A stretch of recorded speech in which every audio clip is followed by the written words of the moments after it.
developer's box. All right, Big Rich. You see your name in all caps. Check it out, Big Rich. We back. Let me know if it's buffering. Yeah. I can't even see it up yet. Okay, I see it. I don't know what the fuck. Sometimes on Sunday when I do this shit late, it just be tripping. Nah, it must have been some jealous boy. That's some jealous asshole that's like, nah, man, make your shit buffer, man. He telling the truth. He putting the truth out there. And stop that motherfucker. No, you on me. All right. Okay. We just gonna get right into it. Let everybody else. Hey, Michelle, you want me to send you the link again? I don't know, Michelle, you can hear me? Yeah, you can send it. You need that. You need this new link, right? Yeah. All right.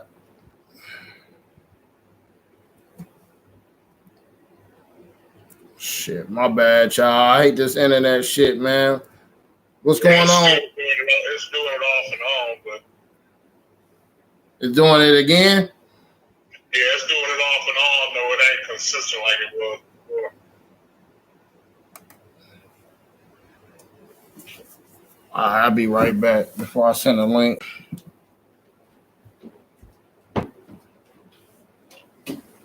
Yeah, if you're going to do your own personal business. You're pretty good now, Stack, man. It's been consistent for about 50. Now, there you go again.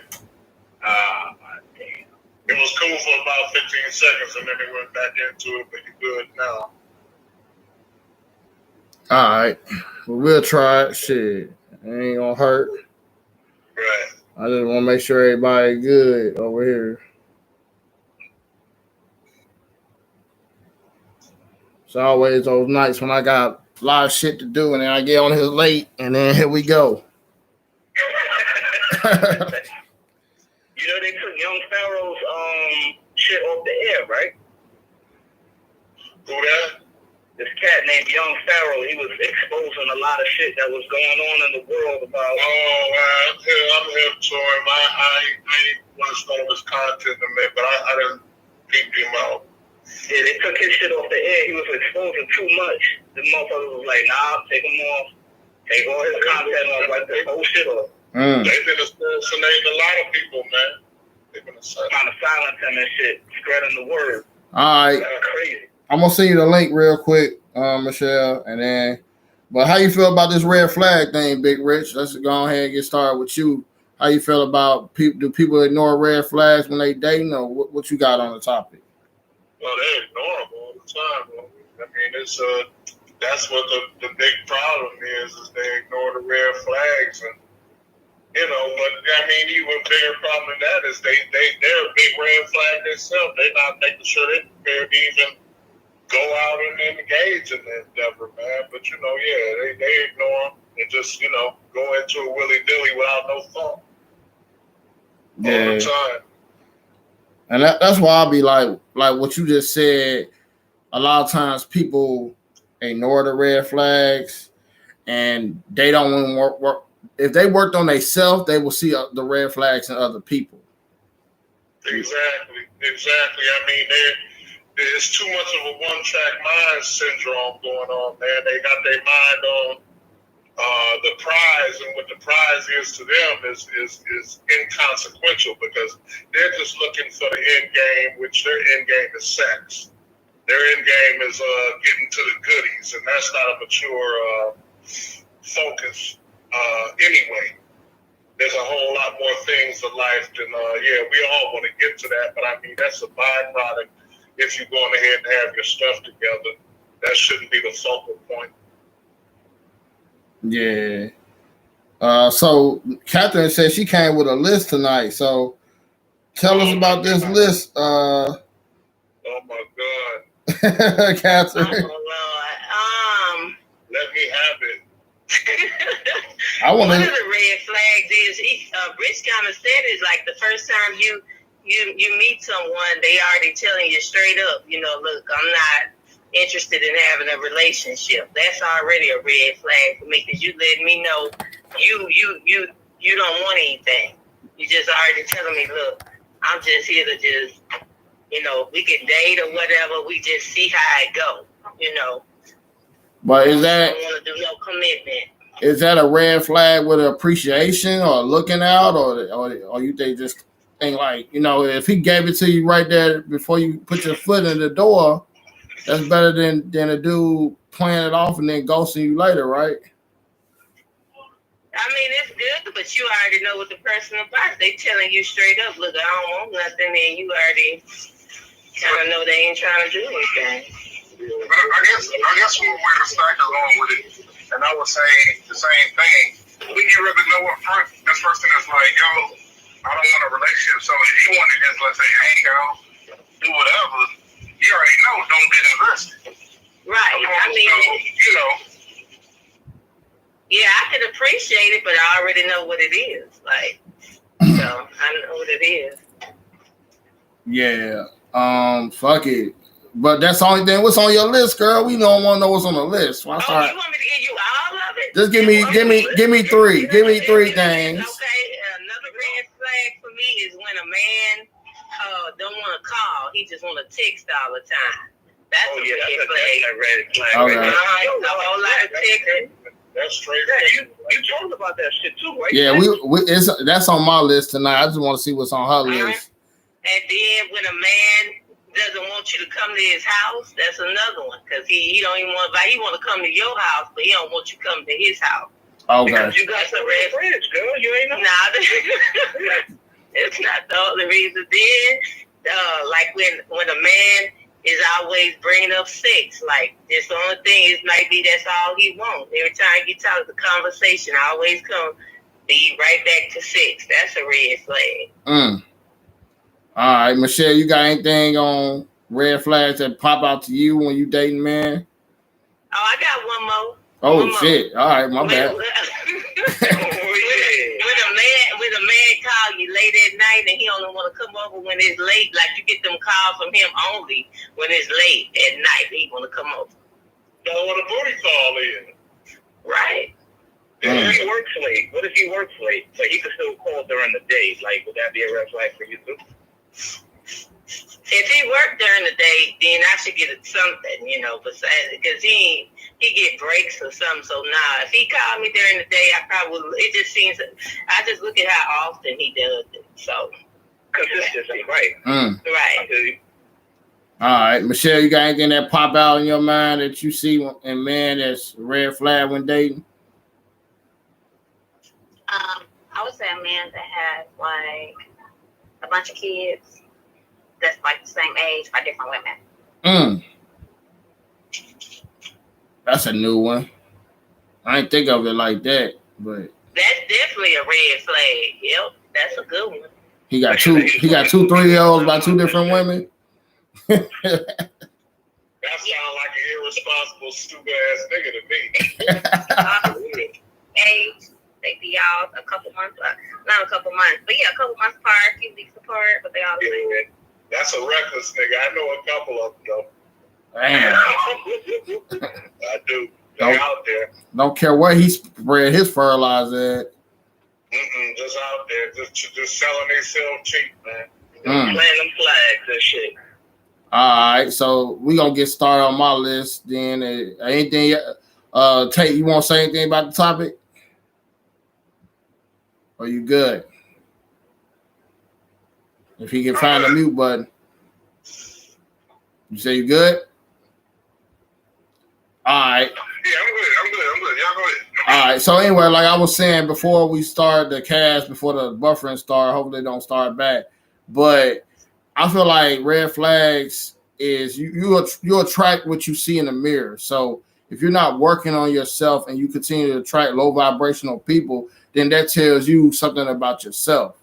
But it's a time where you can better yourself, and then you start noticing red flags in other people as well. So this is why I came up with the list, is because I feel like on my channel I put my Plan Purpose Program shirt on today, just because that's what life is about. You gotta have a plan, purpose, and a program. Even if you're married or you with somebody, you still should have a plan, a purpose, and a program that y'all run together. It never stops, okay? So the first thing on my list, I put a a person that basically has no car or no job. That's definitely a red flag. A lot of times, you know, people say they deal with people with no job or they're in between jobs, especially at this time. A lot of people using COVID as an excuse. Then they collect unemployment. It's too many jobs right now hiring. And if you don't have a car, now if you lived in New York or some of these big metropolitan cities, it's normal for a person not to have a car. But if you just blank out don't have a car, just because you don't have a car, you need to focus on getting a car before you start dating. So I'm gonna start with Big Rich on this one. How you feel about this no car, no job thing out here when people out here trying to date with neither one or the other, or don't have both? Bro, I'm gonna be honest with you. There was a lot of people you could run into, and despite how people think about him, whatever your political leanings are. Before Trump was in office, there was a lot of people out here without jobs and without cars. But yeah, you got to say, man, once he got in, man, at least in the city of Cleveland, man, once he got in there, and even it was a little slump when COVID started. But even now, if you're not working, that's because you don't want to work. There's so many jobs out here, man. They're begging people to work, even people that have felonies, man. They're putting people on with all kinds of things and giving them pretty decent start wages. So if you don't have a job and if you don't have a car, if you're caught in that situation, I would have to look at you and say, you know, what is it that you're doing to occupy your day? If you don't have a job, then there needs to be something that you got going on in your life that prevents you from being gainfully employed. Are you doing charity full time? Are you doing something as far as some type of ministry full time? And if not, if either one of those things aren't your deal, man, I think that's just time for me to about face and just run away from you, not walk away, run away. And it's easy to get a car nowadays. It's really not difficult. I mean, there's a lot of bad deals out here or whatever, but you can still, you get finance on the car pretty easily if you don't have the money. And where I'm at right now is, I mean, as long as you put you together $1,200, you go ahead and get you something to get you from A to B. You know, something to make a step up. It may not be the ideal situation, but the thing is, what are you doing? With the situation you're in, what are you doing? There's got to be some kind of good excuse or something that you're occupying your time with. If you don't have a car, if you don't have any gainful employment, man, to me, it's just that you just don't want to, and that's a shiftless person. I don't got time for that. You know. That's true. You can even get cars on the auction too, bro. Facts. Absolutely, man. I mean, you know, we close to there's one here. There's one in Central Ohio. It's one on the border of Pennsylvania and Ohio. There's a lot of options, man. I mean, there's just, what are you doing? What's the reason why you're not? Hey, people get sick. People have family crises. People have, there's extenuating circumstances. Anything, man, but as a general rule, right now, the work is out there. If you don't want to go that route, as far as punching the clock, then you need to be doing something else on the entrepreneurial level, or something to get to where you're trying to go to. What are you doing? All right, I'm gonna go to Michelle on this one. How you dated men that never had a car or was in between jobs and they try to finesse you and try to give you, I'm doing this, I'm doing that, but they really wasn't doing shit? No, I have never dated a guy with no job or no car. I kind of like look at that beforehand. Not saying that I haven't been approached by someone like that, but after you have a few conversations and you start to notice that they don't have those things, or they're just kind of just content, you know, and not even talking about trying to get it if there was a reason why they didn't have it. It's just kind of like a turn off. So I kind of don't really engage that far into things with somebody that doesn't have those things. What So that's just the red flag. Period. They don't have a car, job. You just like, I'm good. Yeah. All right. Catherine, what about you? Car, job? Would you date them? Nah, they need to have a car. Definitely need to have a job. So, I don't want to date anyone that don't have that. Now, I don't want to be sexist, but is it more for a man to, like, I'm going to ask the guys, I'm going to go to Mike. If a woman don't have a car, Mike, is it cool for her to be dating her, or you don't want to be picking up all the time? I mean, to me, to be honest with you, she can have her own form of transportation, like a family member drop her off or, something like that. But then after a while, that shit gets kind of worn out. You know what I'm saying? You can have a nice, decent car. I got like 3 decent, nice cars. But the whole thing is, when I get off of work on a late night, I'd rather her be in my bed, butt-ass naked, showered up, ready to go. You know what I'm saying? For some Netflix and chill or whatever. I don't want to have to get off of work on a late night just to go ahead and pick her up because she's waiting on me. That's a problem. That shit gets old really quick. And I don't care how tight it is, it's not worth the headaches. I don't care how tight, how wet, you know what I'm saying, or how thick or firm it is. After a while, that shit get worn out, man. I just want her to be the piece to my pillow, not a headache. Facts. All right, Tate, have you dated any women that didn't have a car or job? And is it a big deal she didn't have a car? Let me answer your question in the reverse. So it is a deal if she don't have a car or a job, because both of them are keys to responsibility. At least they show responsibility. So if she can't handle a job or a vehicle and she can't maintain it, that tells me that, like, either A, there's something fundamentally wrong, or there's something wrong with her. I mean, like you said, it's a flag. Have I dated somebody like that? At probably different stages of my life, probably one or the other, never both at the same time. I live in Philadelphia, so a lot of people commute by transit. So the car thing is not as big until, what Mike was saying, Rich was saying. No, Mike, my bad. Where it's like, it comes down to, if we want to go do something, all right, now I got to always go out my way to pick you up, or I got to go and do these things. I mean, at the first time, it's cool for several times, and then after a while, I'll be like, yo, why you can't meet me somewhere? Why you can't do this? I mean, the person that didn't have a job per se, they did what they call nowadays entrepreneurial thing, where it's just like, I get it, that's just not an easy thing to follow.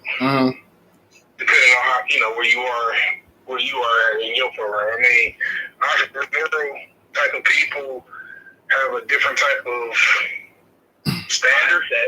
Yep. Yeah. And let me say another thing too. It's all fun and games when you picking that other person up, and I mean this from both sides, from a male and a female's perspective, I would at least think it's all fun and games, and you may be down with that person until you down to that one car, or you riding in one of your cars and some shit happens. The only thing that they have to offer you is to say, oh, I'm so sorry. I know, hey man, your car's fucked up. Let me come out there and get you. Let me go ahead and make sure I stand by you until that tow truck comes. But if this shit, if they ain't going nowhere and they don't have a car, they still at home waiting on you to get picked up by you or somebody else. And you're out there on yourself, on your lonely with just that one car that you broke down with. And it's no fun at all. Not fun. Yeah, to piggyback on that, was you done, Tate, or do you have anything to add? Keep adding? No, that's the right word it was going to be. But yeah, I mean, and here's the other thing too, like y'all mentioned, the other thing that, like, I see in the city, and I give credit for this, even if you don't have a car, they got apps like Turo and which one? I had a Zipcar where you can get access to a car when you need it. It costs like $5 a month. So $60 out a year, you can have access to a car. Now you can't swing $60 in a year. I'm done. Yeah, that's fucked up. Oh shit. All right. Another thing I think about the no job thing, a lot of people are doing these days. They are they living off this goddamn this $600 a week unemployment, and then they pretend like they're entrepreneurs. So I feel like a lot of times people have to watch that because a lot of people are pretending like they're entrepreneurs, but they get unemployment, but they really not doing nothing. So a lot of times I feel like men and women should be watching the people that's finessing off of the benefits of unemployment right now. And that's another benefit of unemployment right now is people could pretend like there's something that they're not. And then once that come to an end pretty soon, Stack. yeah. Pretty soon. But you see what I'm saying, right, Rich? No doubt, man. Because right now everybody's a goddamn entrepreneur. Every time you look up, everybody's an entrepreneur. So Because it's coming too easy. As a matter of fact, sometimes it's more lucrative to be on unemployment than working a job right now. As far as take home pay. yeah, take home pay, yep, but they don't cover their health care and all that extra. No, brother, and that's the whole rub right there.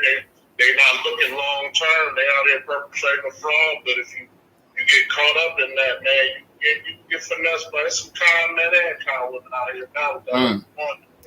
Facts. All right, moving on to the next thing.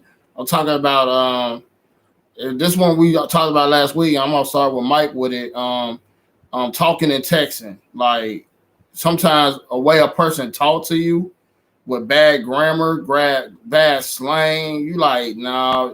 To me, it's a red flag if you can't show no professionalism or talk proper, or your words are all over the place, or you can't text right. How you feel about this, Mike? You know, the texting and talking thing. Yeah, if they're not showing me any effort, then that's going to reflect on how they would probably more than likely treat the relationship.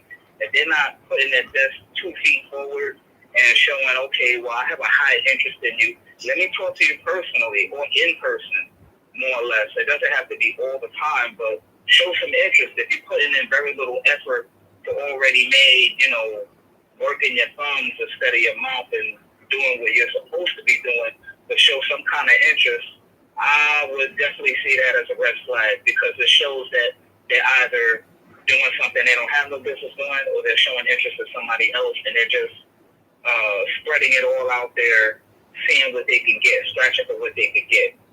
So that's an early red flag. They just, like, it's basically like they're putting out advertising out there, but they're seeing who bites. But if you got your line out there, you're like, yo, bite on my shit, and they ain't biting on your shit, they all over the place, or they're showing very little interest, then it's not going to work. It's definitely a red flag. It's going to show that this person doesn't have anything going on. It's bullshit. Hey, man, I'm on the phone. Huh? All right. No. That's my shit. That's my shit. You about to kick somebody's ass in the background. All right, Catherine, how you feel about when a man about the talking and texting thing? And the way a man may talk can turn you off, or a way a man just only want to text. Have you ever experienced red flags on this situation? Yeah, the most I would say would be just he probably talk really like, maybe like hood or use a lot of slang and stuff, but that I would, if he talking to me like that, all the time, it's gonna get a bit annoying. But if it's a person that can be versatile, like he talks around his friends that way, and me or something here and there, I won't think that that's so bad. But if that's how he talk to everybody, I'm not gonna deal with it. All right. Person. What about the texting aspect? Have you met a man that just don't want to converse on the phone? He just only want to text only? Yeah, I have in the past. Yeah. All right. So was that a red flag and you didn't go pursue that relationship or whatever? Oh yeah, because then I'm gonna think he's not really that interested because he don't call. So yeah, I've had a guy do that, and we didn't talk very long. I just stopped responding. All right, Tate, how you feel on this texting and talking thing? 'Cause I know you're a talker, so how you feel about that? If you run into a texter and you're a talker, I think conversation up front, or even by text, like saying, "Hey, what's your communication style?" Does a world of difference. Yeah, you're right. I am a talker, so I can't stand a texter. Somebody start texting me out like that, I tell them real quick, "Hey, call me." I don't have that much time to play with my thumbs because I use a Bluetooth for that reason. If somebody's talking with slang, I feel like this. If you talk like that, I'm not gonna say that's a reflection of you, but it shows me how far we can go. Because we should be able to, we should be able to kick it up, and then we should be able to take it down too. But if we always got to say down, I know we can't go much further or much higher. Okay, that's good. That's a good answer. Michelle, how you feel about the texting and talking dynamic? As far as that, for me, what bothers me the most is I don't like when people don't use proper grammar. Like if they text you and they mix up the words like there and want, things like that. That's a red flag for me because stuff like that is just as far as like not calling, I prefer to talk than text. So at some point, if all you're doing is texting, like Catherine said, you eventually just will stop responding. So, yeah. So I agree with that. And I also think that, it's fine if you got a little hood in you, but, you also know how to be professional. And then, you're not talking to me 24/7 like I'm your homeboy. That could be a turn off. So, yeah, that's how I feel about that. All right. This is a question for the ladies on the piggyback on this texting thing. How much of a can you? Well, I see both of y'all can't get connection on talking, but do y'all got girlfriends that just text only, but then they get mad when the results don't be what they want them to be with a guy? Because I feel like a lot of females these days are sometimes get lazy and rely on texting only, but then they get mad that the outcome with the man because they couldn't read his character by not talking to him. Do y'all see that at all? Because I know that's why I'm gonna go to Big Rich last. But Catherine, you want to answer on that? Do you see women selling themselves short by just texting only, being lazy with that? I haven't, because most of the women that I know, they grown. They don't do that. They want to talk anyway. And if a guy's not wanting to talk to them, and all they doing is they want somebody that's gonna communicate. My friends, the ones I've been dealt with, so all right, they're not doing that. Yeah. All right, Michelle, how you got friends that rely on texting, but then they get mad about the outcome because they didn't talk to them and learn a man's character? No, not really. My personal friends, I would say no, but I'm sure there's definitely people that are definitely like that. All right, Big Rich, is your mic. What you got on this texting and talking thing, man? Yeah, man. Well, here I go, the old man again. My girls always tell me that as far as that texting thing go, they always telling me that I text like an old man. My kids are always telling me that I text like an old man because I spell words out. They always tell me, "Damn, why you always just spell words out?" Why don't you just, because half the text they send me, I can't read them anyway because they use some shorthand or using some kind, not spelling stuff out or whatever. So I don't know what the hell you're saying, but to me, it's just like I like personal communication, man. I like talking to people because even if you're using the proper vernacular, the proper vocabulary when you're texting somebody, you can't get a sense of the feeling of the person. Mm-hmm. What's their emotions? Are they being sincere with you?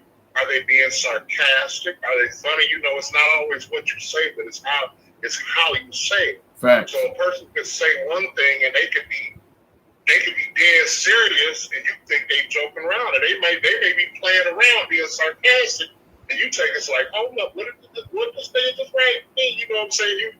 You get real you get mixed signals when you texting, man. So I'm just a person that likes to talk to people, man. But as far as how people talk and as far as slang goes, here's the thing, man. I know a lot of people that speak with the Queen's English, proper vernacular all day long, and they just, they they have a big vocabulary and talk all that good stuff. But guess what? It's empty. But then you got someone that talks a whole lot of slang and whatever, but you get that person that talks like that, but they're sincere. Facts. And sincerity means a whole lot. Sincerity goes real deep with me. And if you're being sincere and not trying to be someone who you're not, then I can accept that. But like everyone said on the panel tonight, you know, you have to be versatile. You have to be able to communicate with all types of people. So you can't just be one track. You got to know how to, when you need to go ahead and be groomed and proper and in a business-like setting. You have to talk in a certain manner. And when you can get a little relaxed when you're around a casual situation or whatever. But more important to me is the sincerity. I don't respect and I don't like dealing with people that you hear a whole lot of bullshit coming out of their mouth, slang, they trying to be someone who they're not. You're not being sincere. But if you got someone, man, I got some homeboys that talk that shit all day long. And they sound like they're off the block. Man. But the boys is paid like a motherfucker, man. You understand what I'm saying? So it all depends if you're sincere or not. Or if you're, but you should be a little bit versatile with your thing, but you can't always judge someone off of how they talk and how they say. But I would rather talk to someone than text or letter write or anything as far as that goes, man. Personal communication is a big thing. Facts. Personal. You gotta learn how to code switch. You gotta be a man or a woman of many faces. You gotta be a business face. You gotta be a parent face. You gotta have a sexual face. You gotta have a communicational face. You gotta have all these faces to know how to code switch. You gotta have a face to kick somebody's ass if you have to, because even when you discipline your kids, you just give them that look. You ain't gotta say nothing. They know that look like, oh shit, I'm getting my ass whooped. Let me straighten up. So you gotta have all that you gotta be that man and that woman of many faces, and texting is not gonna show you nobody's character, who they are. I feel like you should build up a rapport with a person, and then they will understand your texts.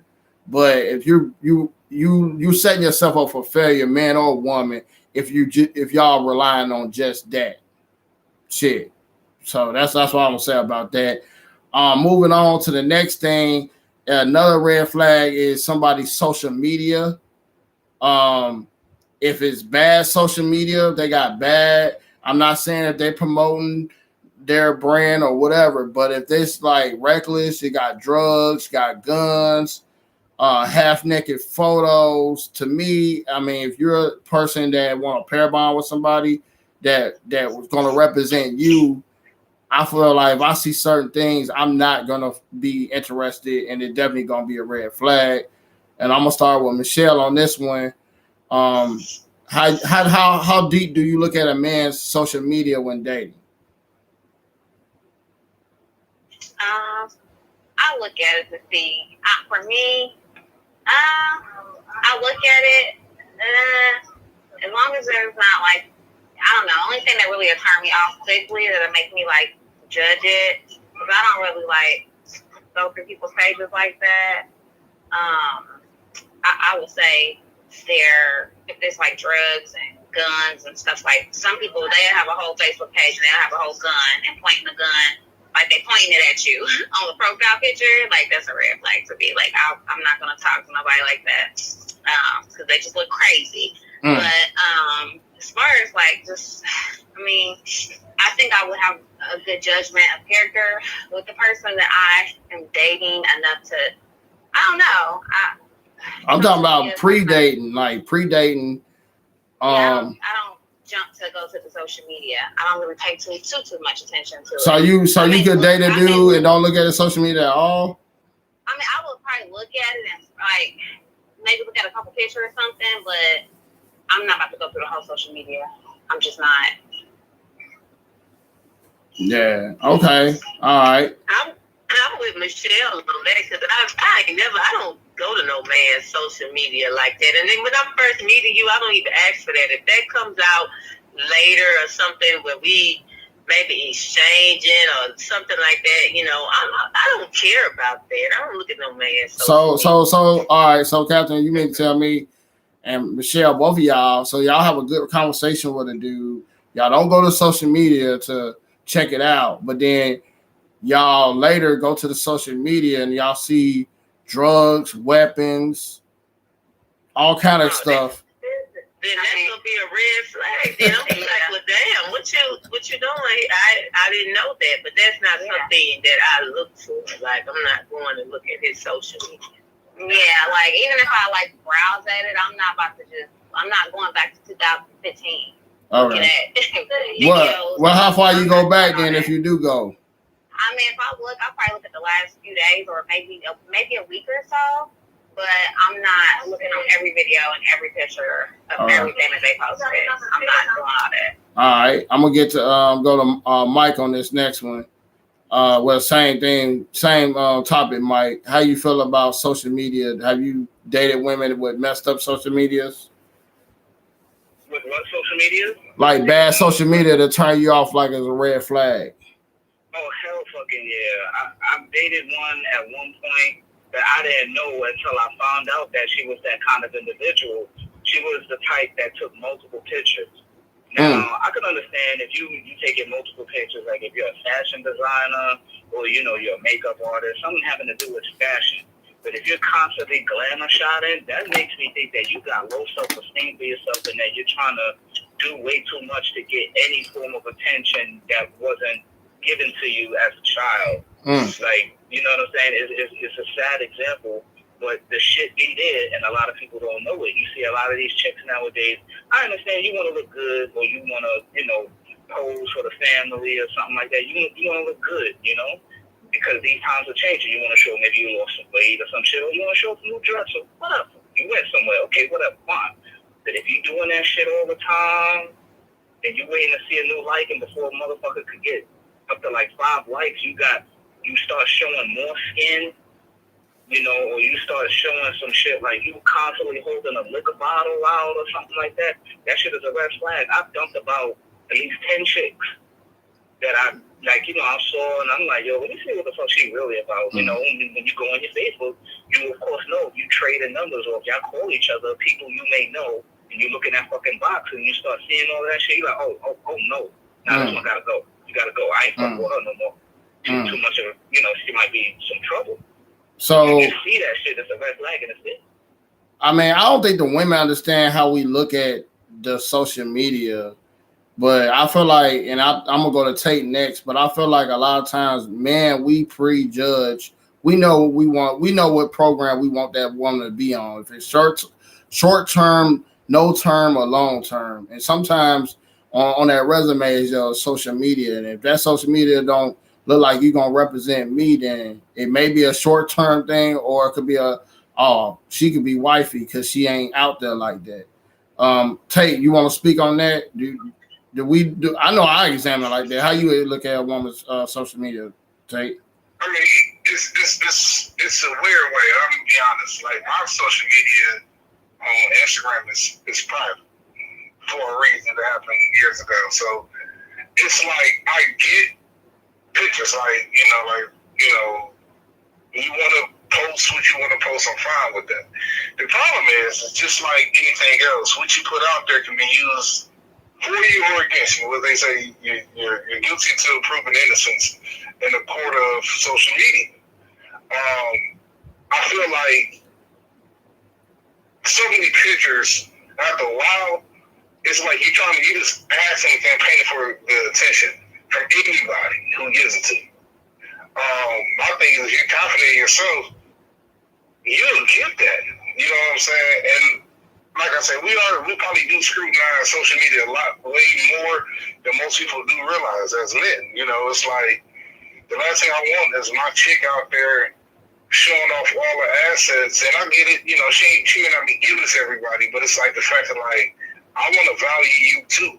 I don't want you to devalue yourself. Like, nobody gets a brand new car and puts spray paints their nickname on it. Like, nobody does that shit. So why would I want my chick to be like all willy-nilly with herself? You know what I'm saying? But I mean, it's the way the culture, and it's like the problem is nowadays, hell, you get paid to almost do this shit. I mean, So- look at my OnlyFans. Like what I'm saying is things like the OnlyFans.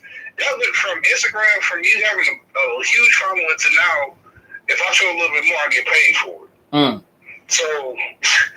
So are you? It's sickening. Are you? Have you lost interest in women because they social media? I've been on both sides. So yes, have I lost women to that? I really think yes.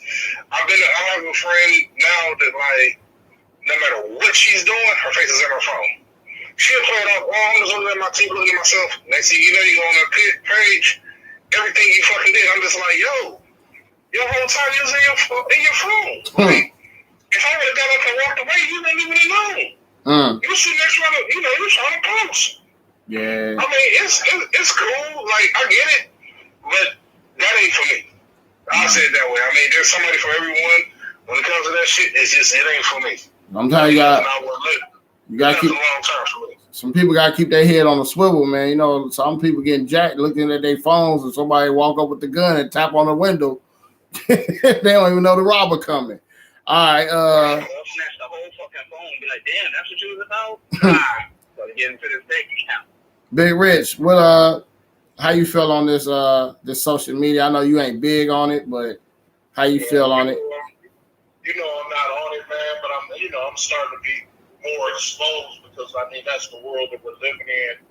But it's like this with me. I feel like if a woman is too far into that, it just tells me that she's not really authentic, because half of the stuff that I see people doing, there's a purpose for it, I believe. Like if it's for your job or for your hobbies, for your lifestyle, if you're showing something about your vacation or traveling or something about yourself, but just validation for looking and dressing in a certain way or this and that, it just shows me that you're not all that authentic. Because half of the stuff that I've seen with this social media thing is fantasy land anyway. When I see it, it's people, and I always hear that expression, you see these pictures and you typed under living my best life. But they broke, okay? They broke, they ain't got nothing going on, and it's superficial, man. It's not and these young guys, you got a lot of guys that's on it just as bad as the women, and that's why I think it's really feminine to me. Because like Michelle mentioned, and you got these guys that they doing penitentiary numbers out here because the stupid niggas is showing guns and talking about crimes and stuff right out there on their pages, telling the whole world what they done did, flossing with their income tax money or their stimulus money rolling all over the bed. It's a bunch of stupid stuff, man. And I think that it just tells me that you don't have enough going on as a man if you're on social media like that, and that's what you're using it for. You don't have anything going on for yourself, or you don't have enough going on for yourself. And the same would apply to a woman. You just, like I said, if you have recreational stuff, or you have some stuff with your purpose or your hobbies or your lifestyle that you put out there on a regular and you vlog or whatever, that's great. That's fine. But when you get into it and you just show all this superficial, the content of it is what matters, to break it down. The content of it is what matters, and how much time you devote to it, because I believe in living real life. Facts. I never heard somebody say, hey, man, I got all of this money, I'm going to fucking invest in something. You don't hear that shit. No. He's going to make a video. Yeah, he's going to make a video throwing the money up in the air, and the boys going to be seeing him right on the fucking social media, like, all right, we know exactly who to go after. And they can look up your shit, or they brag about the crimes that they did, and they be using that shit, the same shit, to incriminate them. Same motherfuckers that did the crime would use that shit against them. It's so bad, man, that's a symptom of the times that we're living in, okay? Because they do this kind of thing. I mean, when I was younger, and still the way I live now, the games would be sold, not told, brother. And they put it out there for the thing. Man, I told y'all, I've been in the penitentiary, man, but when they got me on conspiracy. They didn't catch me on no gun, and they didn't catch me. They didn't even need it. They didn't even need it when they hit you with conspiracy. Yeah, that's fucked up ass shit. But see, that's the thing. But like I said, you're not gonna catch me with a gat. You're not gonna catch me with no product. You gotta go ahead and hit me up on some other stuff, but you ain't gonna get that because I'm not gonna show it to you. If I gotta pull my thing out, that's the last thing you're gonna see because I'm about to bust your ass. That's the only time I'm pulling it out. Why do I want to show you I'm carrying a gun? Why do I want to show you some dope unless I'm selling you some dope? Why do I want to do any of that? Why do I even want evidence of that? It's just stupid. Why would you even? The thing is, you're doing something illegal. Facts. Real shit. Facts. But these guys do it like it's something to brag about, this and that. And to me, like I said, you're more feminine than a female is if you're doing it like that. All right. So we're gonna move on to something else. Another red flag I feel like is addictions people can't control. We just talked about the social media thing, and I think the addictions people can't control is something like you go on a date with a woman and she holding her phone on the whole date, or maybe a man, but that could be an addiction that they can't control because they gotta be up on it, or they can't control they getting high addiction or drinking addiction, or attention addiction. Now I'll start with Catherine on this one. How you feel about people that have addictions they can't control? Or have you found out a person dating a person, then you found out they had an addiction that they couldn't control?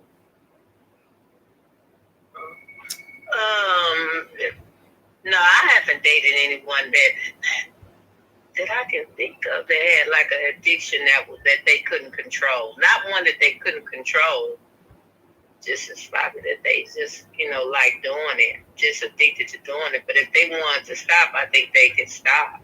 But has it been something that interfered in your relationship with that person?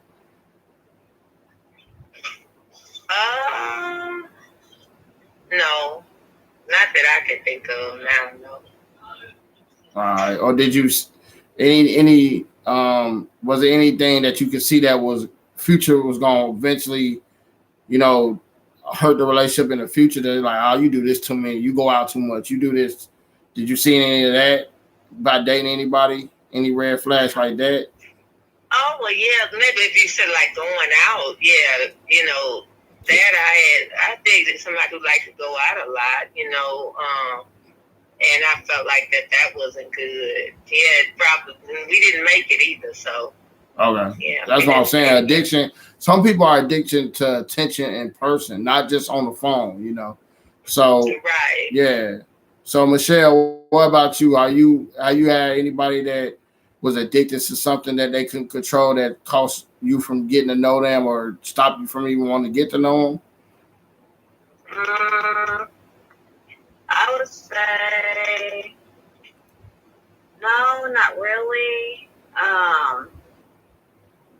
Addiction.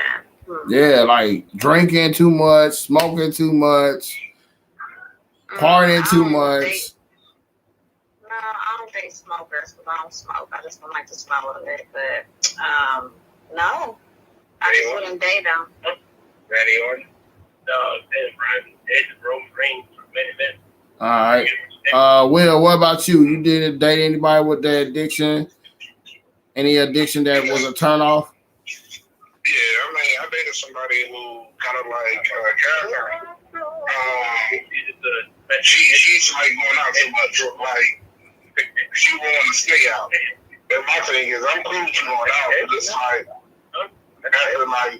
after a certain time, home is home. You know what I'm saying? You want to stay out past 2 o'clock? Ain't nothing but open but bottles and legs to me.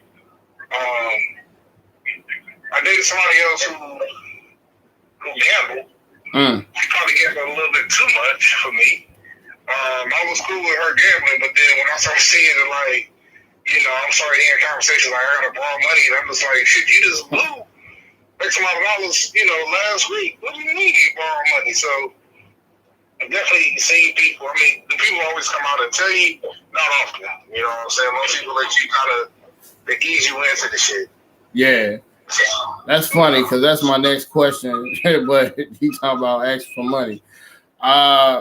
Hey, Big Rich, I know you talk about addictions in your life. How you had red flags with dealing with somebody with addiction?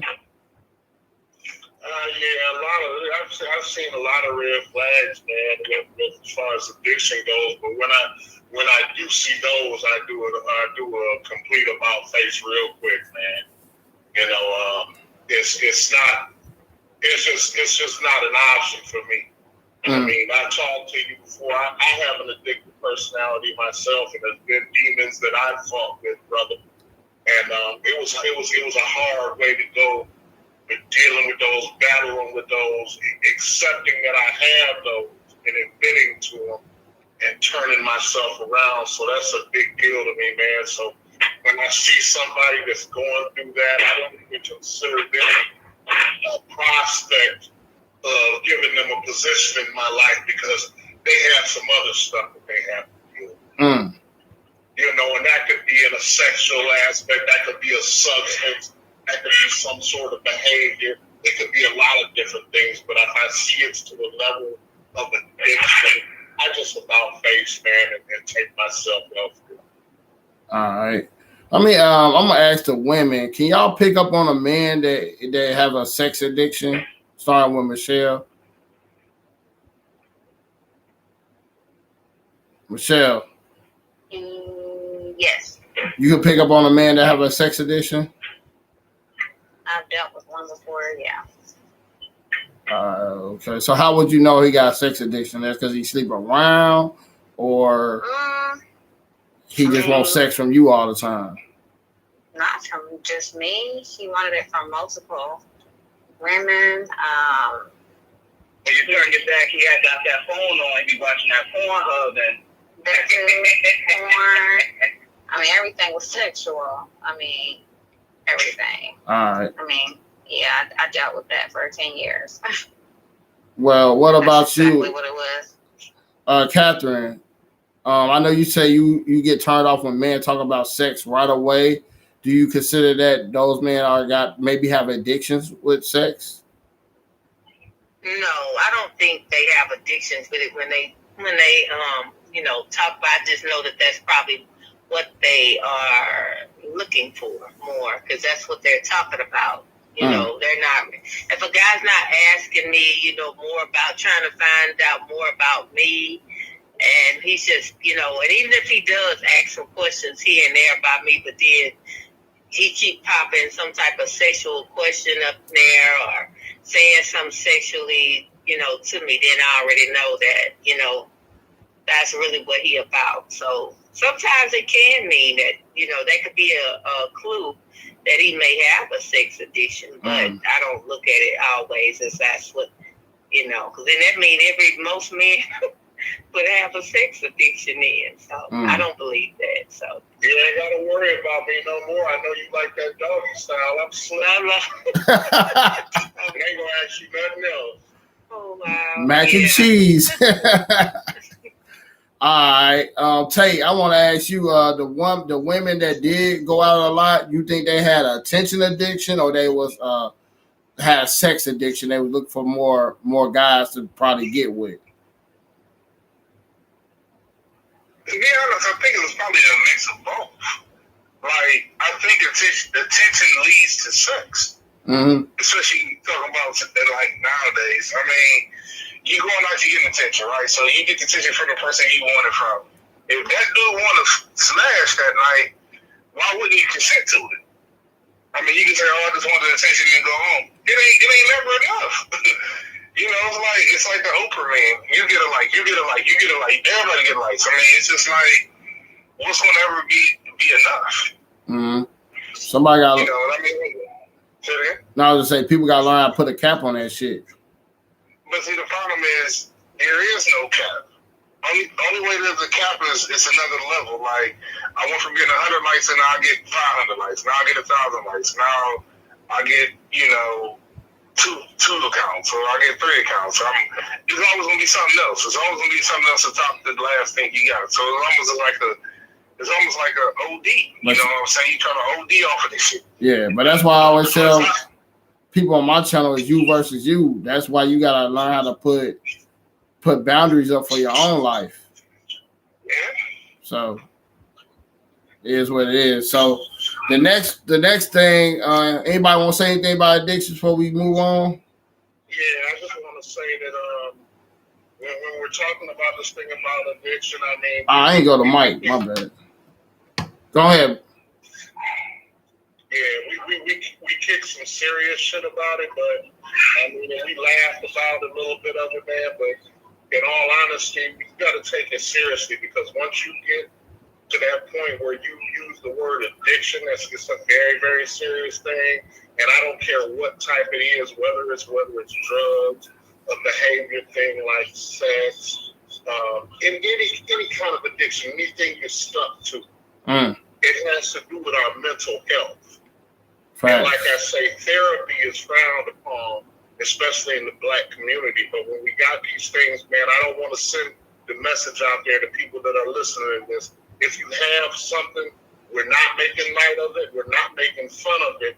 It's something that you need to address with yourself, and you may need to get you some help.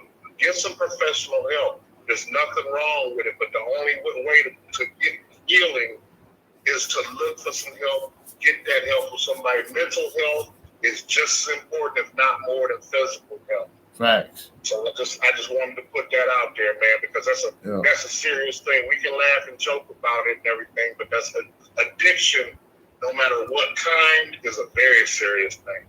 Yeah, you gotta control the mind, and the body will follow. Absolutely. Mike, what you got going, man, with this addiction thing? Because I didn't go to you. I mean, with the addiction thing, man, people got to learn their limitations, and they have to learn some restraint. If they don't know their limitations and they don't have no restraint, it doesn't matter what you could be addicted to. Gambling, all those bad vices, sex, just doing all kinds of shit that you shouldn't be doing often or doing at all, will ultimately end up leading you into your demise, your own demise, because it shows that there's an emptiness that's there. And I always say, if you have an emptiness that's inside you or whatever, seek help. Find somebody that can actually, you can have to vent to. And most of all, man, talk to God, man. A lot of people have been getting away from God and shit. They need to really focus more on getting back to God. Because when you get back to God, man, He won't steer you wrong. And I think that's why a lot of people have lost their good graces, because they haven't seek God for their help or whatever kind of trauma that they went through. That's why they're seeking to only get momentary release or a way to find an escape from reality. And what they need to do is they need to face reality. Okay, this is what's happening. This is how I'm dealing with it. What am I doing to not get around that shit, but to face it head on every day, day by day? How do I face reality? How can I improve on myself rather than trying to look for an escape? You gotta find God first. And you have to find somebody to vent to let them know what you're going through, so that way maybe they can help you. And fucking find a hobby. You know what I'm saying? Find a hobby that's not as expensive. Try to find something to do to positively get your mind off of things, so that way you could construct yourself to being a better member of society. Facts. That's well said. I can't say no better. So I know you probably lost somebody from how you lost interest with people that had addictions, Mike? Hell yeah, I did. I had a girlfriend that I, stopped dealing with because she was just too much of a headache.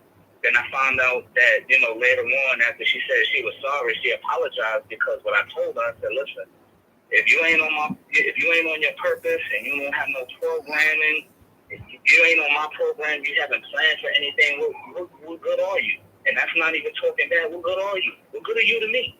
You can't be in a relationship if you ain't got your shit together. You got to get your shit together first before you even come a step to me. You don't have it all together, and that's only going to be a burden on me. Right. And after that, I found out that she went back to drugs and ended up doing coke. I said, look, I'm sorry, but you need to seek God. I can't help you. This is something that you got to go on. I'm not going to have you around me, and you might end up tearing my shit down for what I got going on. So you got to get yourself fixed, and I can never be with you no more. I cannot.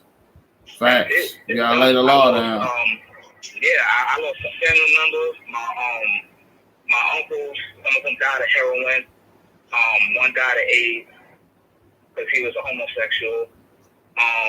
And it's sad, man. You know what I'm saying? These people just really needed somebody to talk to. Instead, they decided to vent and go for those vices, and it ended up leading to their demise. I thought I should just say that, man. So if you know a loved one that's going through some shit, talk to them. Try to help them, but don't fucking put yourself out there to have the lead weight pulling you under the water. Let them know to seek help. Give them advice. Make sure that they find God, because they could be here today and going tomorrow. And, you let it happen. You don't necessarily have to put all your shit out there on Jump Street and risk your shit, but you let them know, listen, you're not alone. You need help. I can help you, but if you're only willing to accept the help, that's another thing, too, I wanted to mention, too. If you let them know that they need to seek help, and you show them the path, and they're not willing to walk it like they talk it, it's not going to happen. Facts. It's not going to happen. Facts. They got to be willing to take that step themselves. Facts. All right. So we're going to move on to the next thing, but that was well said by you and Big Rich and everybody, really. The next thing is somebody asking for your money or can't can't pay on a date. I mean, I ain't gonna lie. I'm a man, so I'm always paying, but this is gonna go to the ladies first. Have you ever had a man ask you for some money when you first meeting them, or couldn't pay for the date when you was on the date? Start with Michelle.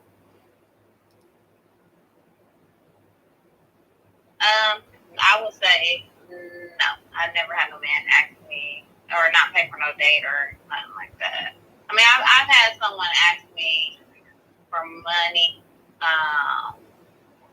like in a relationship for him, but no. But that would be a red flag if since he's not asking me on a date, if he takes a date and he doesn't pay for it, that would kind of be a red flag. What about you, Captain? Have you ever had a man that couldn't pay for the date or ask you for money later while y'all was dating? No, I've never had a guy that couldn't pay for a date. And I have had a guy ask me for money, and I've helped the guy out, which that didn't turn out good. So, damn. Yeah. Let me ask you a question on both of y'all. So when they asked for the money, was it after the sex or before sex?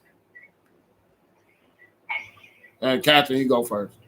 Oh God. I think it was after. Oh, Dirty Dick Rodney showed up. No. Yeah, I think it was after. It was somebody I was seeing. Okay. Yeah, but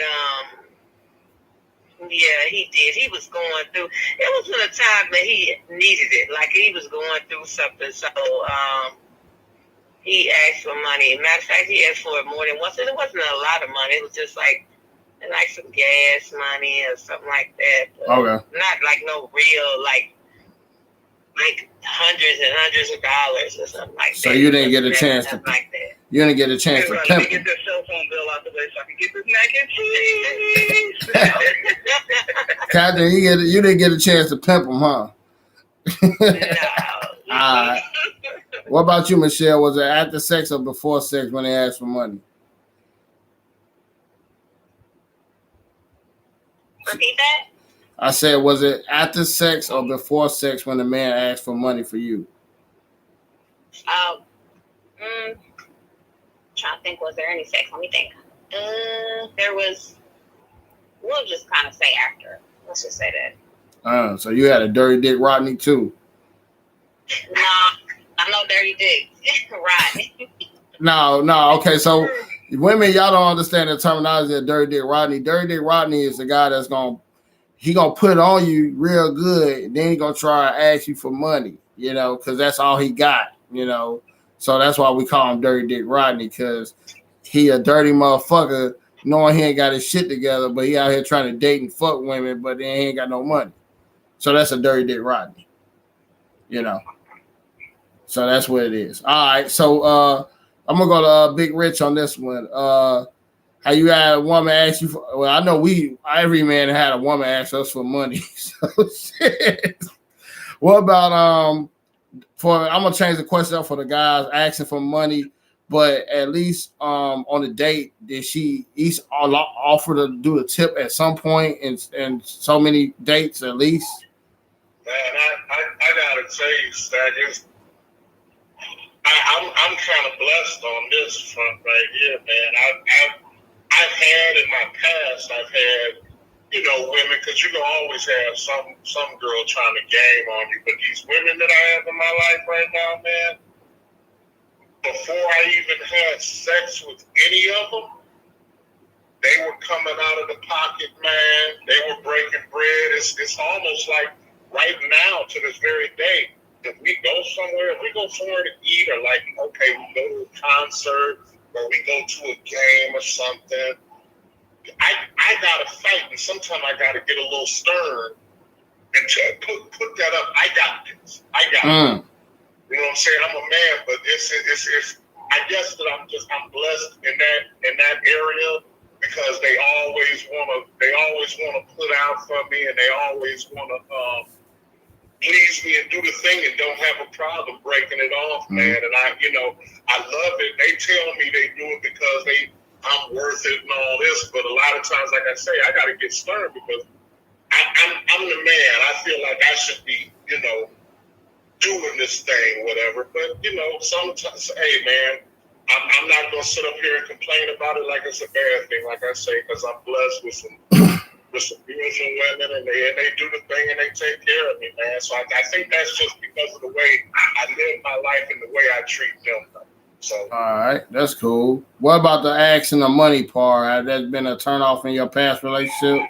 It's been, man. I've had, like I say, we've all had the woman, you know, that would come across, but I think as far as that goes, it hasn't been a whole lot. It doesn't even get to that point, because I've always been the type of dude that I'm real selective about, even out in the streets when I was dipping and dabbing and ripping and running, man.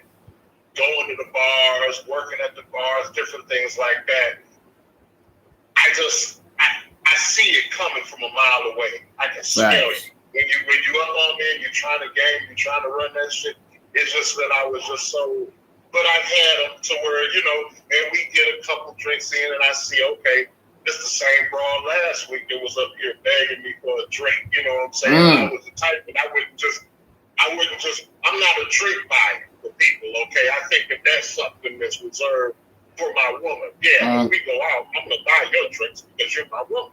But, you know, as far as I've never been the type to just go to the bar and just buy a bunch of women drinks and whatever like that. But then you get someone, you'll buy people around or whatever, but then you get that one that'll try to slide up, buy me a drink, you know, that kind of shit, man. I brush that to the side, man. I stay far away from that, man. So it ain't been a big issue in my life. All right.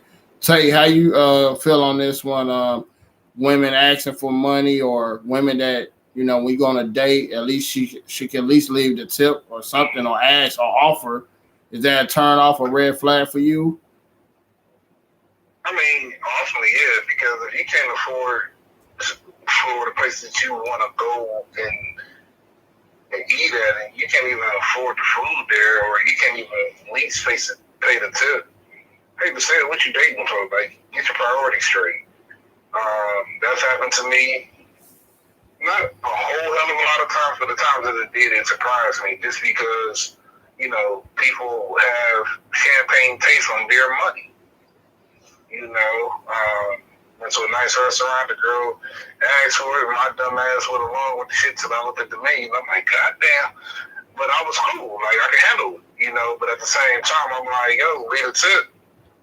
And it's like, to me, it was almost an issue like that, like, you know, Big Rich talking about, like, how is it if you go somewhere you won't even pay the tip, but the bill is, you know, over $100? It's like, come on, like, the dude already, he came out the pocket. What's $20? Should have paid that just to park. Yeah. So, I mean, at the end of the day, I mean, you know, I get it. People want what they want, but I mean, my thing is, if you can't even be the boss of your own world and do what it takes to enjoy the things that you like, how you even trying to fix your mouth even ask somebody else for something? Facts. I don't get that. Facts. If you coming in on the other stream, we live on YouTube, Stack 44, my YouTube channel. We're on live stream right now, Stack 44 YouTube. But how y'all doing over there? Mike, how you feel about when a woman asking you for money or she can't leave a tip after you take her to an expensive dinner? At least she can do the tip part. If she can't tip, then that goes to show you that she's not in my class. Like, usually when I have a woman, you know, she has to be in a certain class. If I'm pitching in, she's got to pitch in too, something, anything. I don't care if it's even giving the fucking waiter like $2, $3 on a tip. You know, if you ain't got $2 or $3 or 2 pennies or 2 nickels to rub together, you're not in my class.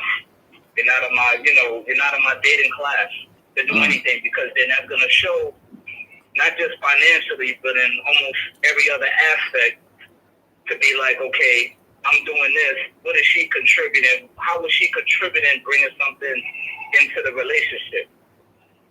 You know what I'm saying? Not just advice, not just work, but just actually putting in the work. Like, I want to have a chick for every man and you know, or every woman to be with that man in a relationship to say, okay, cool, you got this? All right, cool, I'm going to back you up on this shit. Because if you got somebody that's backing you without you having to even ask them or just look at them and fucking wait for them to do something, if they react on it and you know that they're backing you, you shouldn't even have to speak on it. They're already going to know, because they're moving how you move. For real. Shit, that's real shit, because I had some shit like that happen to me a couple weeks ago, and I ran out some liquor in my bar, and I was thinking about I need this liquor.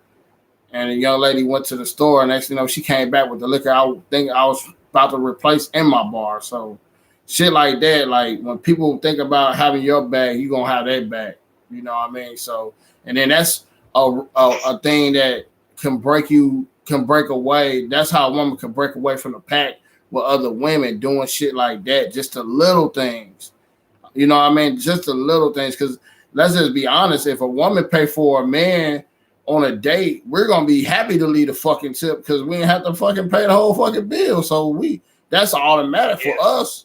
And to me, some people don't be having that mindset. Yep, some people don't have that mindset though. They be like, okay, yeah, he paid, or okay, she paid, well, I ain't paying nothing. yeah, You know what I mean? Or it's like this. Say for example, now, this one chick that I was dating at one point, right before we went our separate ways or whatever, because she had to move. But anytime I rode with her anywhere, wherever she went to get the food, I hit her up on the gas. If she came down to visit me, I put the gas in the tank. I didn't necessarily have to go out there, but she came to me, so I said, well, fuck it, I'm gonna put gas in the tank. When she came down, she paid for the food. right. I mean, if you ain't got nobody that's somehow alleviating any kind of maybe you coming out of pocket kind of deal. They gotta have some type of investment. To even having the slightest bit of consideration to say, hey, you know what? Without me even having to ask you, should I pitch in? No, I'm gonna pitch in. Okay, cool. You had me on gas. All right. So what you want? You want something to eat from here? Yeah. Go ahead, get it. Okay, cool.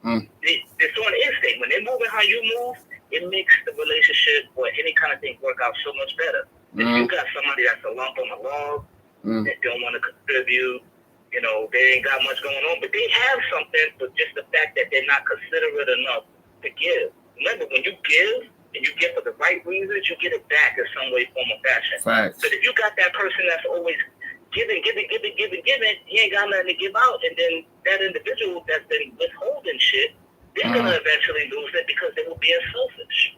Facts. And that's a good reason for everybody to self-improve and watch their circle and watch who they deal with. Because when you do have those bad experiences, take them as lessons And when you do run to a female or a male that actually y'all work together when y'all doing this financial thing, you're gonna know how to weigh the pros and cons of who she is or who he is compared to what you've been through with other people. So that's another thing about dating. I feel like people don't understand. Like, you know, I had relationships in the past when the financial burden only fell on me. It feels good when you find a woman that want to bring something to the table more than just her looks. You know what I'm saying? So a lot of times, and then they always say sometimes when guys date out, the women that, and I ain't saying it because these got black women do it too, that actually, you know, bring something to the table. But most of the women that's in the other races, they have that, they already, that's part of their cooperation. That's a big part of cooperation that we don't pinpoint. Like Big Rich said, he got to hold his girls off from paying. But those women like that understand this is how I can actually break from the pack compared to all these women with their hand out. So that's a big thing. And it's not all about what they do in the amount. It's the thought that goes behind that, man. It's trying to do it's being not selfish but selfless. Yes. You know, and it's about big humility, man, and just doing things to please others. And if there's someone that means something to you in your life, that's what you want to do. And if you focus on that, they're going to reciprocate that energy if it's the right one. If they don't, then you know that you really don't belong with them. And this is one reason why, guys, you should never lead with your wallet. Because when a woman really like you, she will reach for her wallet. And if she reaches for her wallet, imagine other things she's going to be reaching for when it's time for that bedroom. You're going to get the lustful. For real, you get lustful sex with a woman that's willing to reach for her own wallet. Imagine if you only got to reach for your wallet, you're going to get starfish sex. Starfish shore sex. Like, oh, do I really have to do it? Yeah. It's gonna feel like a burden to just have sex with you. If that's all she. That's another reason why you'll know if a woman into you too. She's willing to spend her time and her money. And like you say, it ain't gotta be the whole fucking bill, but something. If she's courteous to bring something to the table, she likes you. Period. Is that true, ladies? Is that true? I'm gonna ask. Let's get the ladies' comment on this. Is that true, Michelle? Yeah, I would say so. What about you, Catherine? Yeah, I agree with that as well. For real, because if y'all sit back and let a man pay for everything, y'all really ain't interested in them. That's what I'm gonna say. That's how I feel. But you know, I mean, I'm talking about all the time. I think with women, like how I look at that in general, though, like I just feel like as a woman, I just don't expect a man to have to do really anything for me at all. I mean, it's one thing if a man is like, look, I'm going to take you out. Okay. If you say you're going to take me out somewhere, then I'm going to assume that you're going to, pay. Because if I say, hey, I'm going to take you on a date, then I'm going to pay for it. Like, that's how I think. But then it's like, I don't know. I don't never just look at a man like he has to do anything for me. I always make sure that I can provide for myself and not put myself in a situation where I'm depending on, or even in the situation where it's like, okay, because he's a guy, he has to do everything because he's the man. So I'm expecting him to do this, I'm expecting him to do that. And then that's where I feel like it's hard to even be or build to be a partner or, with someone if everything has to just fall on that person. It shouldn't be like that. You know what I hate about dating? I know the guy's gonna piggyback off this, but I hate when a woman say she out at the bar with her girls, but she invites you to come up there, and then she expects you to pay her and her girl bill. Are you fucking serious? Or she hint towards. Yeah, or you hint towards where you want to go on a date, and then you expect me to pay. I'm not doing that. Like if you hint towards something you should pay. Or you tell me you want to do something, you should pay. Yep. I did some shit before, and I'm not proud of it. When me and my homeboys, we was out there chilling with each other and shit. And I went to go and visit this chick, and she was roommates with a whole bunch of, you know what I'm saying, like other girls or whatever that was in her dorm. So then her homegirl was, you know, saying some shit, put some shit in her ear, which I think was kind of petty. She was just like, "Oh, that's your man coming? You ask him to bring up some stuff too." And she was just like, "Hey, Mike, did you?" I said, "Don't even ask me for that." She was like, "But why?" I said, "Look, I'm fucking you, right? Am I fucking them too? Am I about to get down and get them fucked too? I'm coming over there to deal with you, but I'm gonna end up fucking them too? Is that what you want?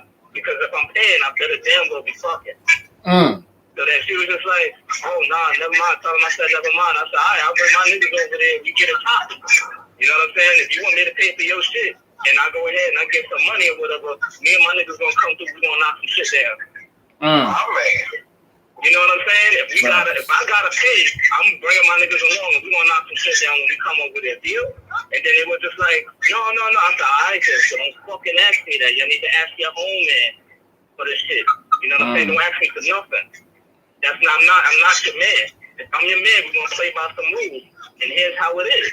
If you can't, then don't even ask me. Dig it? And then after that, they're just like they kept their shit to themselves at that point. I checked them. Big Rich, you want to answer that? They're entitled to that. Big Rich, you want to get into detail with that question in the chat? Oh yeah, Crystal Perez. She said, "What if we offer to pay, but he pays anyway? Would he appreciate that we still offered to pay in the first place?" And I say absolutely, because, like I say, it's all about the gesture. Hold on. I will say this though: she can't offer to pay and think that if he accepts it, that that's a thing against him. He has that right, and I think that's the underlying question sometimes. It ain't so much that you offered. If I say, yeah, don't look at me sideways because I accepted you. You know what I'm saying? Some people, they'll do that because they want to appear like, yeah, I don't mind trying to come out the pocket, but you know damn well, everybody can't always afford what the hell they like to do. So I think that's one of those, like, it has its own caveat to it. There's like a lot of people have telltale signs with them. You're gonna be able to spot them because you can tell a person's spirit like that. That's about being genuine and whether you can read right or not. Read in between the lines. I say some shit where if we going out somewhere, or I just want to give y'all a heads up. Beware the people when you take them out on date and they never seem to have their wallet with them, or they left their credit card at home. I be like, yo, credit card check before we leave the spot. I ain't going for that shit. Damn, somebody get some back noise. Somebody have to mute their shit or turn their YouTube down. But I feel like what she said is sometimes women do that on purpose, just because they want to look like Tate said. I didn't see women's body language change when I had the opportunity to say no, I got it, and then or I let them pay, then their whole body language changed, and I'm like, that shit wasn't genuine. You just did that shit to try to impress me. So it's all about the body language, no matter what I do. But most of the time, if you're gonna offer, I'm gonna let you pay because I want to see if this is a shit test or not. So for me, since I've been through that situation, like Tate been through that situation, and like all those probably been through that situation, if a woman offer and I'm a 40-year-old man, I'm gonna let her pay because at the end of the day, I know sometimes women play games like that. Yep. Who got their YouTube on? That shit, I can hear it. Or muted or something. Yeah, that's it on that one. Moving forward to the next one is too many kids. A person with too many kids. Is that a red flag for you guys? I'm gonna start with the guys first because they, women actually, they the ones that nurture the kids at home pretty much. Big Rich, how you date a woman with too many kids that you just like, nah, that's a red flag? Nah, if she got somebody else's seed, I don't play that. I mean, that's cool. You might be a good person, you may be cool, but that's not a situation I want to be in. If you already got somebody else's seed, Now, if the man that passed away or something, I think that probably would be a different thing, whatever. But if he out here living and moving around, I tend to shy away from that, man. If you already been, established in another way with another man like that. All right. Say, how you feel about a woman with two? Is it a too many kid mark for you? Is it a kid? How many kids would you date, or how many kids she gotta have? It is for me because I don't have any kids, so I'm kind of like, I got a limit. It was a person in my past. She was a sweetheart, but she had 3 kids. And in my mind, I know it's probably kind of crazy to look at it like that. I'm like, that's 4 miles I'm feeding trying to marry this person. And I'm talking about, the likelihood of that for me now, because I still want children, it's like, all right, how do you feel about kids? And one of the biggest things I hear, especially now, is I don't want no more kids. So I'm just like, I can't really rock with too many kids. You know what I'm saying? Like, the young lady recently was like, hey, I got 2 kids, what's up? You're trying to be daddy, talking about like, we can have a kid. I'm like, so you want to have 1 kid with me, but you got 2 kids, so your 2 kids gonna be beat up on the baby? That ain't gonna be cool.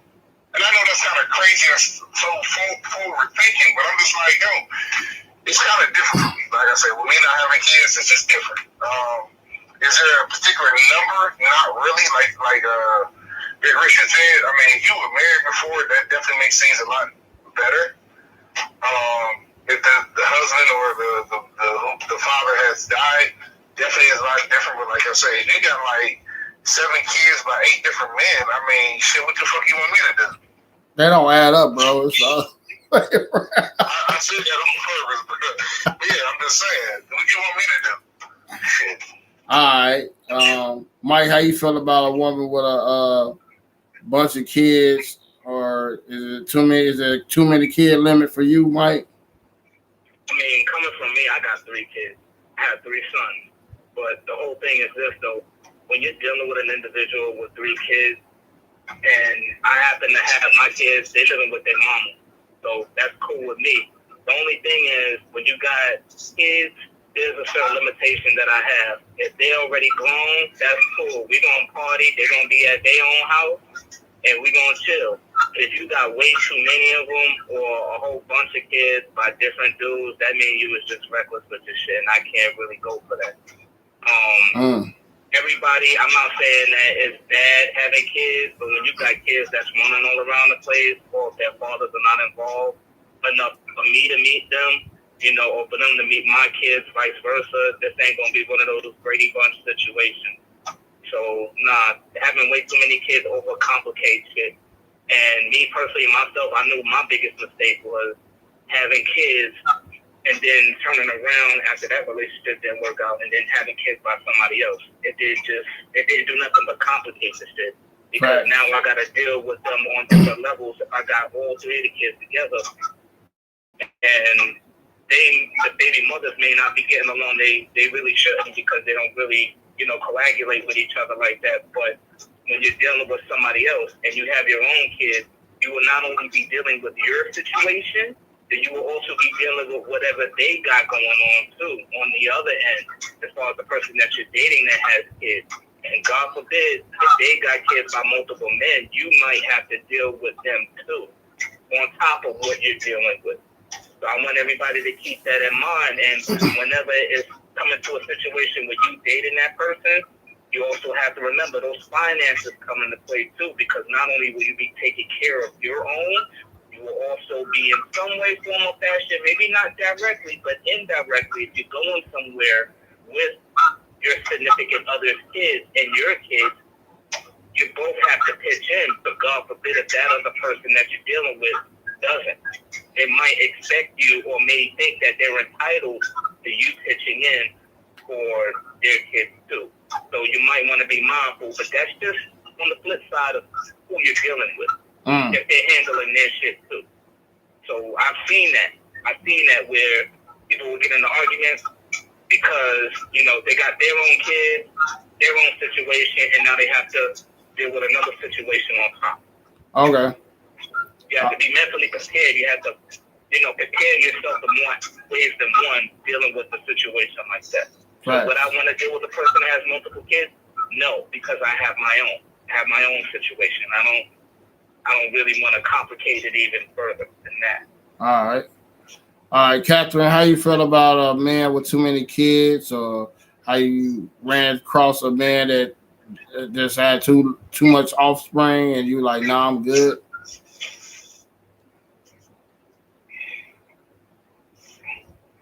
Was Catherine there? And that Mercedes is driving herself right now. I missed it. I'm sorry. She went to sleep on us. Mac and cheese. All right. Now we're asking about dating men with kids or dating people with kids. Too many kids is a red flag. Oh, absolutely. Yes, absolutely. How you dated a man with too many kids? No, I haven't. All right. Well, so what's your number for how many kids a man can have that you would be like, I'm good, but not good? I think two or three is enough. Okay. For me. That's for me. Yeah. All right. Okay. Michelle, what you got on this kid thing? If a man have too many kids, is it a deal breaker for you? And what's the number?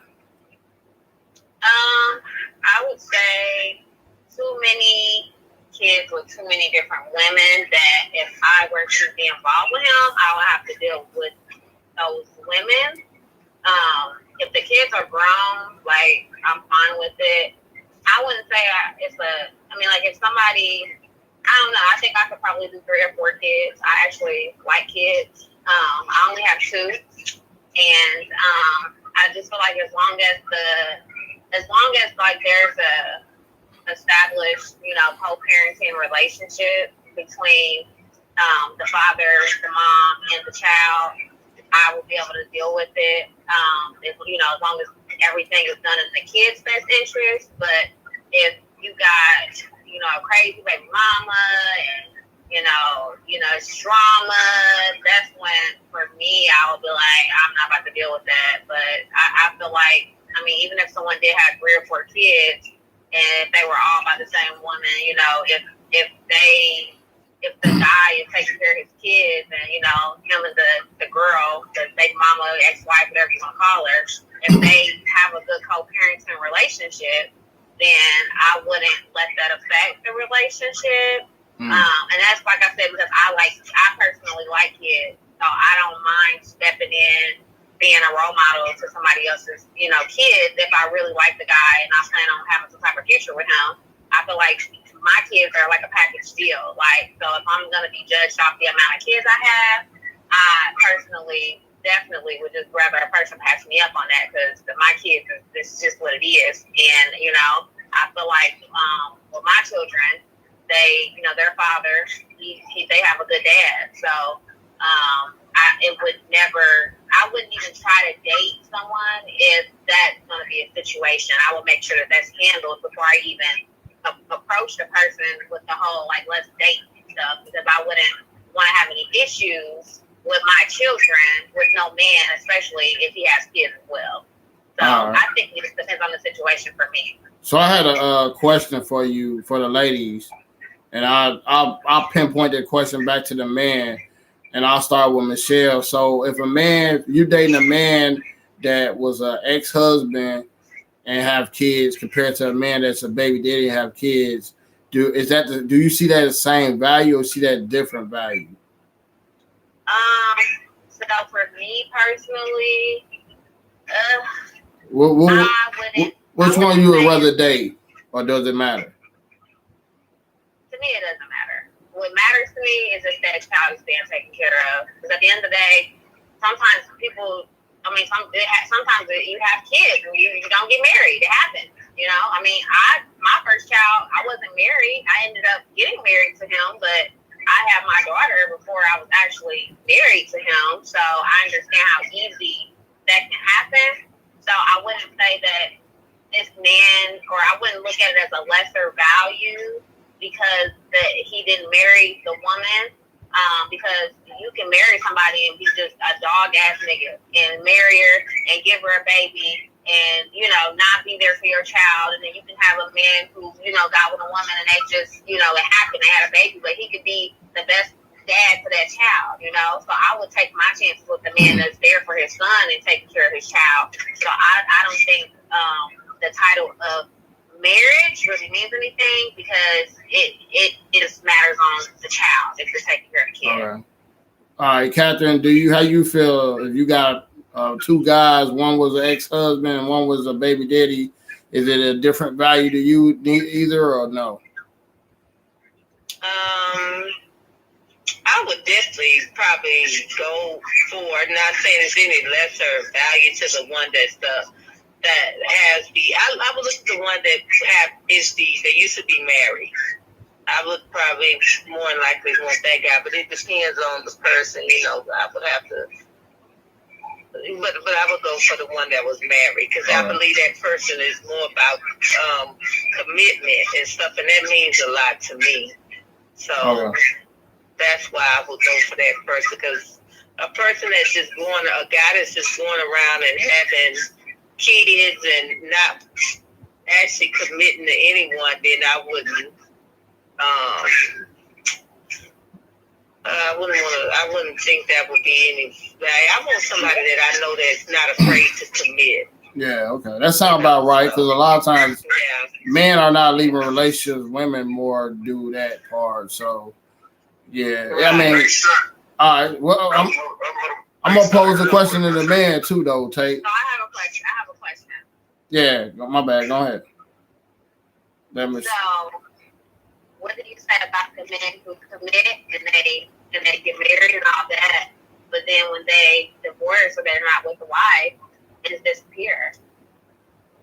Well, technically by law, even though they made that commitment after they leave the wife or the wife leaves them, however they disappear, that person is not active in that child's life. Yeah, I mean that technically by law is really it happens. Don't I ain't gonna disregard that, but I feel like you got a better chance when a person show commitment that when they do get divorced or get divorced. And first of all, you shouldn't be dealing with nobody unless they divorced. Now, if they running, they had a baby and they ran, because some men do that to women. They get married, they run after they get married, and they run, and the woman can't find them to do the divorce papers, then that woman should be honest, shouldn't be dating anyway.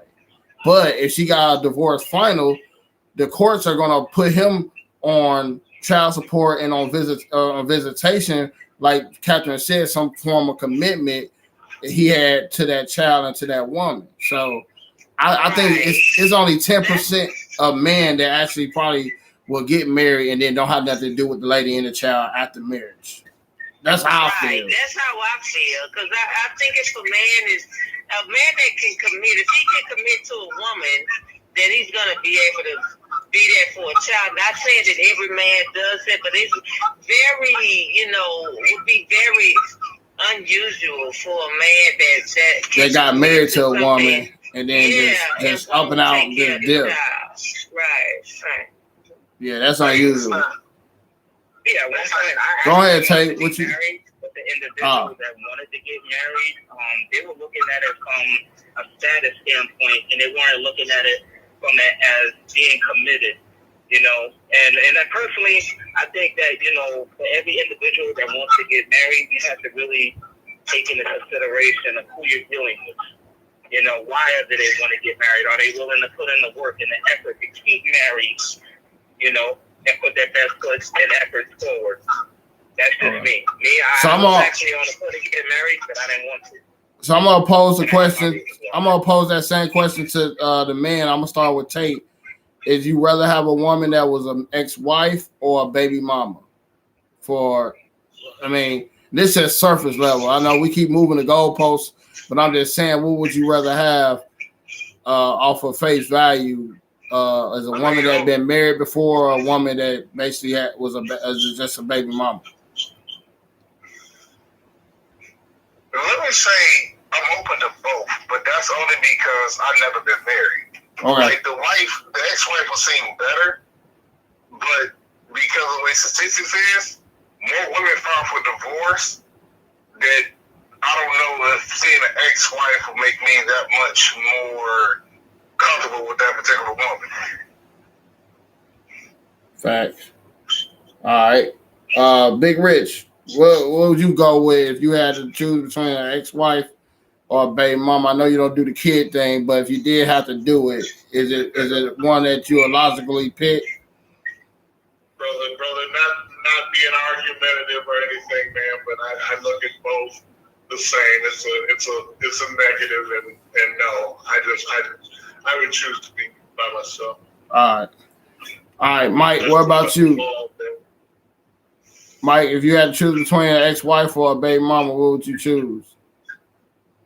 Shit, man, it's a hard deal, but I would at least have to say, you know, if I was forced to pick a choice, which either way is gonna blow up in my face, but I would have to say the ex-wife, because at least it showed that she wanted an actual commitment. But it depends on the individual too, because if she wasn't a real wife to be putting in that kind of effort, and you know, if she filed for divorce, then you know, it's just so many variables. But I would have to say the ex-wife, because at least it shows that with all of that comes the entire package. But with a baby mother, it's just, you know, it's just all about the kids at that point. That's just me. Okay. All right. Well, we learned everybody different. I think Michelle don't matter to her. Catherine, it matters to her. I ain't gonna lie. I'll go. I like the aspect of the baby mama. Maybe if not the baby mama, the ex-wife, but the baby mamas. If it's some form of commitment with the man, and I know that man get his child consistency and loves his child, but if he's inconsistent in getting his child, then I'm gonna feel like that's gonna be a headache moving forward in the relationship. But if I know a man that is, you know, usually to me, from my history dating women with kids, the ex-husbands are better with the kids than the baby daddies. That's just me. Because the baby daddies, they pick the kids up once a month or whenever they want to. Most of the time, the ex-husbands have an agreement already set out in court. So that's how I feel. So. But moving on to the next thing is another red flag when dating is people stuck in the past. Hey, Mike, I think you might have to mute your YouTube, because I think I hear the background. No, I'm not on YouTube. I'm actually driving. Okay. Somebody fucking going in, but all right. Well, people stuck in the past. I'm gonna ask Michelle to start with this one. Have you meet men that's stuck in the past that seem like they can't get over their past, and it was just like, you know what, I don't even want to move forward with this guy because that's all he talk about is his past or what he been through. Have you been through that? Absolutely. Yes, it's super annoying. It's okay to bring up the past to like give somebody, you know, a piece of you. You know what I'm saying?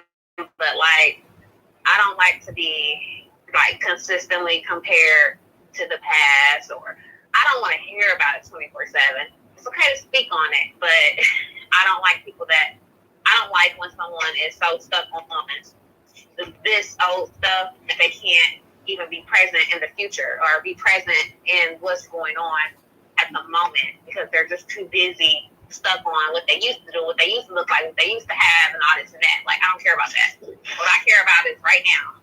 So that's when it gets annoying. But it's okay to speak on the past. It's just like, it's not okay to just literally like live in it, you know? Yeah, because if you live in the past, you ain't living. All right, Tay, what you feel about people that or women that you meet that may be stuck in the past or comparing you to their past relationships? I know that's definitely a red flag for you. Have you experienced this? Of course. I mean, people love to put you into a box or put you into what they believe or what they think about you. So, I mean, if you live in your past, I mean, my thing is you won't see the present and you damn sure won't have a future. So, and I mean, here's the thing. I've been guilty of it and I've been a victim of it. You know, it's like you got to do that work on yourself. And until you're honest with yourself and really see things for what it is with you first, ain't no way in hell you need to bring somebody else into that picture. All right. Catherine, how you feel about dating somebody that's living in the past?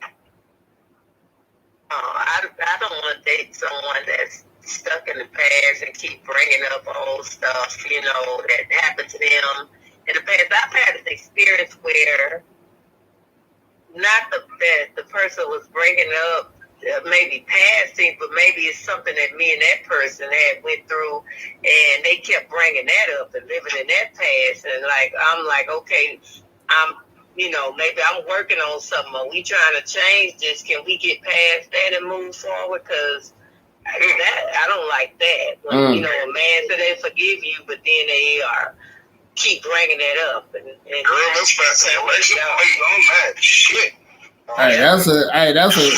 That was a great talking point because I might have to go back to Michelle and Tate on those because I know y'all did date somebody that couldn't get over something that y'all was and that kept bringing that bullshit up from the past. So, I just dealt with that more than once.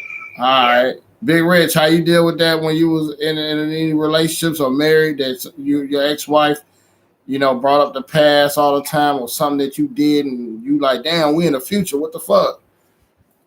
I've had it happen a whole lot of times, and that just turns me right off, brother. I mean, it's a thing with me to whereas even if they were good experiences, we can reminisce. That's all fine, whatever. But I'm about right now and what we got going forward.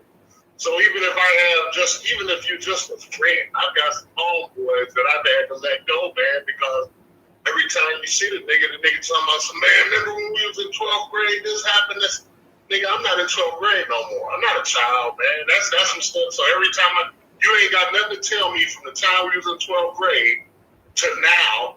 I'm in my early 50s. You ain't got nothing else to talk about but what happened in the 12th grade. Every time you see me, you're going to tell me about this and that or some negative stuff or positive stuff, man, when you live. When that's all you can identify with, man, it's a losing proposition, man. You're not in reality. Yeah. You're just not. So, yeah, I can't, on anything, whether it's negative or positive. Like I say, you can, you want to think about the negative things because you want to think about things that you don't want to do anymore. Yeah. Like Catherine said, you want to think about things that you want to change and you want to move past those things, but you don't want to put too much emphasis on it. And even if it's positive things, you don't want to put too much emphasis on that because it was the past and you can't live that joy forever. You got to keep on making things happen from this point on. So it's just not a good thing, whether it's positive or negative, man, to just be dwelling in the past. Yeah, don't dwell in the past. I think sometimes we need to just keep adding up these good days to have a good life. And if you keep adding up bad days, you're going to have a bad life. That's just what it is. Mike, what you got to say about this past shit, man? I mean, honestly, when people dwell in the past, that leaves no room for the present, and then that would purposely cancel out your future or whatever you got going. In order for me to, because I used to be like that, I used to dwell in my past, and I'm like, what the fuck is that having to do with anything that I got going on right now that makes me good? You know, you use that as an experience, you could take that as a lesson, but don't drag that shit with you into the future because it's like an anchor. When you're dwelling in the past and you have yourself anchored with the bullshit, that's going to prevent you from opening doors, a whole bunch of them, towards the future, whatever you got going that's positive for you right now. I mean, you got to think about it. You got your health. You have your life. You're not dead. So you still haven't made your position in the world to actually fully enjoy it. If you're living in the past and you got yourself weighed down, you better cut those chains and bolts free, because that will cancel out your future. You got to think future. You cut yourself free, because if you're dwelling in the past, you're not living. That's it. Facts. I'm gonna say something. By me, I'll be 40 in July, and a lot of times I get a lot of guys that come to my job to check in, and they like truck drivers and shit, and they be like, "Damn, you big dude, you a little young dude." I remember I used to be like that back in the day, and I would like, and I'll come up to them and say, "How old are you?" And he's like, "I'm 43." I'm like, "Well, shit, I'm only 3 years younger than you, motherfucker. So why you?" You know what I'm saying? So, like, for me, I'm laughing at them. Like, you let yourself go and don't compliment on me when you could still be like that. You just have to work on every day. Is a, like I said, plan, purpose, program. If you run your plan, purpose, program, your looks is gonna stay up longer. You know what I mean? But if you just let yourself go and talk about, oh yeah, I used to do this, I used to weightlifting like you and all that, I'm like, I hear that shit all the time, Big Rich, all the time. Dudes come up to me thinking I'm young and like my son or some shit, and I'm their age. So that past shit is true, bro. Like that past shit can haunt motherfuckers, because I see it all the time. People get triggered. I had a dude come up to me the other day, yesterday, was like, "How old are you?" And I was like, 39. I'll be 40 in July. He's like, "No shit." He's like, "Man, you know, it's a good compliment, but it just shows me how many people just give up at a certain age. And you should never give up." So, but with that being said, we got one more thing we're going to cover, and then we're going to close for the night. This is a red flag, I believe, that when a person asks too many questions that's unrealistic. Like, I feel like people have this like this list of things or are very. I'm a very picky person myself, but when you just unrealistic with some questions, or just being unrealistic with too many things, it's just a turnoff. I mean, period. Like, so I'm gonna start with Catherine on this one. How you met a man that was just, his expectations was way too unrealistic?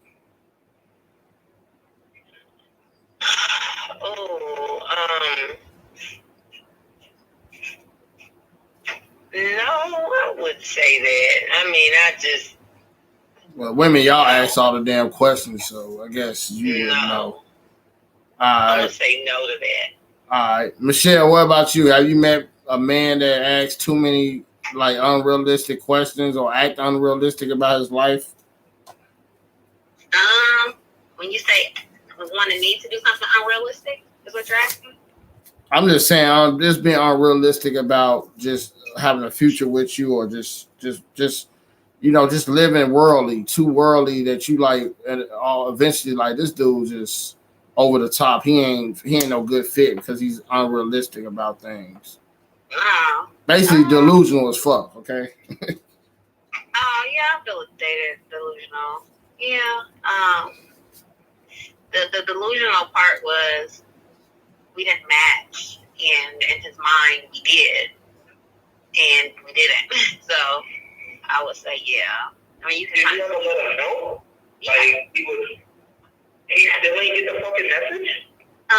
He wanted to try and change himself to fit what I wanted in a man, and I told him that if you gotta change who you are for somebody to love you or want to be with you, that person is not the person for you.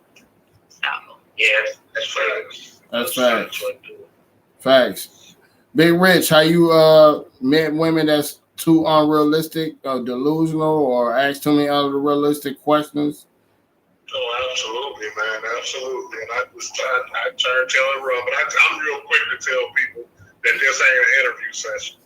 Okay, we ain't going through all that. You know, you know what I'm saying? You're getting too much with all the questions and everything. Because me, I'm not a person that and ask a whole lot of questions. I am inquisitive, but I tend to just sit back and observe. I sit back and I listen a whole lot.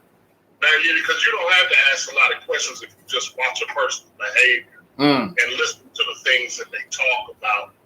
And you can answer a whole lot of those questions, and you'll get a more honest answer than the answer they would verbalize to you. They may tell you one thing, but if you watch how they act, you'll see a whole different thing. So I'm not big one with asking questions, and like I say, I'm just not one to be interviewed. I mean, a couple questions. I mean, because that's a mode that people use to get to know somebody. So, a question here, a question there, that's fine. But when you get to running it down to me, and that's all you, man, I'm not doing no more interviews today. You know what I'm saying? I'm out, man. It's a whole lot of delusional people out here like that, man. And at that point, I don't think you're genuine anyway. You just being nosy. So. All right, Mike, what you got on this? Too many questions and unrealistic expectations when you date somebody. I mean, when they got too many unrealistic expectations and shit, that's only gonna make me question how do they deal with reality. And if they're delusional, there's really nothing you could do to try to change them out on stuff. So what I usually do is I already count that one as I already take an L on that one and just push forward because they're not gonna change. And you could tell them, hey, listen, this is what's going on, what's happening right now. If they're looking the other way and say, oh, we can live on love, we won't have to pay any bills, that's only going to make me think that you're insane and that you're not dealing with reality. And I really don't want to deal with you because I know later on down the line that's going to be a real serious problem. And what do we do with problems as people? We get rid of them before it snowballs into something bigger and you're just like a giant stick magnet. You got to get away from it. All right, Tate, do you have you dealt with women that ask too many questions like an interview and are unrealistic with their questions as well? Yep. I mean, the best approach to that is, it's like they say, you want to go dig for something, you're going to find what you're looking for. You start getting so far in my past to don't understand who I am today, or you just can't accept me for today and they ask me something with my past. I hate to say it, man. They almost, and this probably sounds bad, but I just shut down.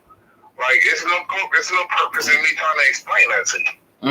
My advice in that is, if you find yourself being like that or needing that type of information, you do a lot better by just being quiet and being observing who I am and let things come naturally as opposed to trying to go become a detective in my life, because I hate to say it, that's how you start building a wall up against somebody. I mean, who wants to be interviewed? Like, we come to meet each other, know each other, understand each other, not question each other. And you gotta question me with all this shit. Miss me with it. That's just a waste of time. Facts. I mean, I just feel like people should just live in their truth. And when you live in your truth, you will find other people that live in their truth as well. And that, like I said, like last week, like loving yourself and putting yourself first and understanding you is the most important relationship you have with anybody is your relationship with yourself before anybody else. And I think a lot of times people get unrealistic because they don't want to sit down and do the dirty work and fix themselves. And if they fix their needs, their wants will come. And I think a lot of times people neglect that skill of understanding. If you fix yourself first, then you'll find somebody else that will want to deal with you or like you, or you'll know what you can deal with and what you can't deal with, period. But that therapy is a hard bitch to deal with. That's kind of what it is. You start looking in that mirror of your life and you start saying your shit ain't all that rosy and your shit, stinks too. It'll run some people away because then it's just like the whole sense of false reality. Like, I can nitpick you, but I don't want to nitpick myself. Yeah. Or I can't handle the same type of scrutiny that I give to somebody else. I can't handle that shit. So it just becomes an imbalance or a mismatch. I mean, there's a lot of people that live life like that. Like, they're so quick to talk about somebody else, but once somebody get in their ass the same way, oh, now you want to be a fucking church mouse. Yeah. Fuck that. Fuck that. So yeah, with that being said, I'm gonna start with Michelle. Closing, saying anything to anybody that may be hitting this live stream. What would you tell somebody that's not doing the work, or somebody that need to get rid of their own red flags? Because that's what really this video is about. It's not to clown nobody, but it's really to point out that nobody's perfect, but you are perfect for somebody else out there when dating. You just have to take care of your shit, unpack your baggage, and then see where you at with a person. So what would you say to somebody, Michelle? I would say, definitely pay attention to the things that you're searching for when you're dating, and when you see someone that is not the standard or the expectation of what you would want, to just, take care of it. That way you save yourself a headache and wasted time. Facts. Thank you. All right, Tate, what you want to say getting out before you get out here, Tate, tonight? Man, listen, once again, it's you versus you. I think that's the highlight of all of this tonight. It's just like, you got to take care of yourself, man. No matter what somebody else may, perceive or think, you know you best. And the thing is, like I said, the mirror's a bitch, but at the same time, life's a bitch. You deal with it head on. You look at yourself and you say, hey, am I where I want to be? And what do I need to change to get there? And you just start there. I mean, love yourself, appreciate the feedback that you can get, or when you hear stuff like this type of content, just take it at face value. Like, listen, we all got work that we can do. Right. The best day to start is today. You know what I'm saying?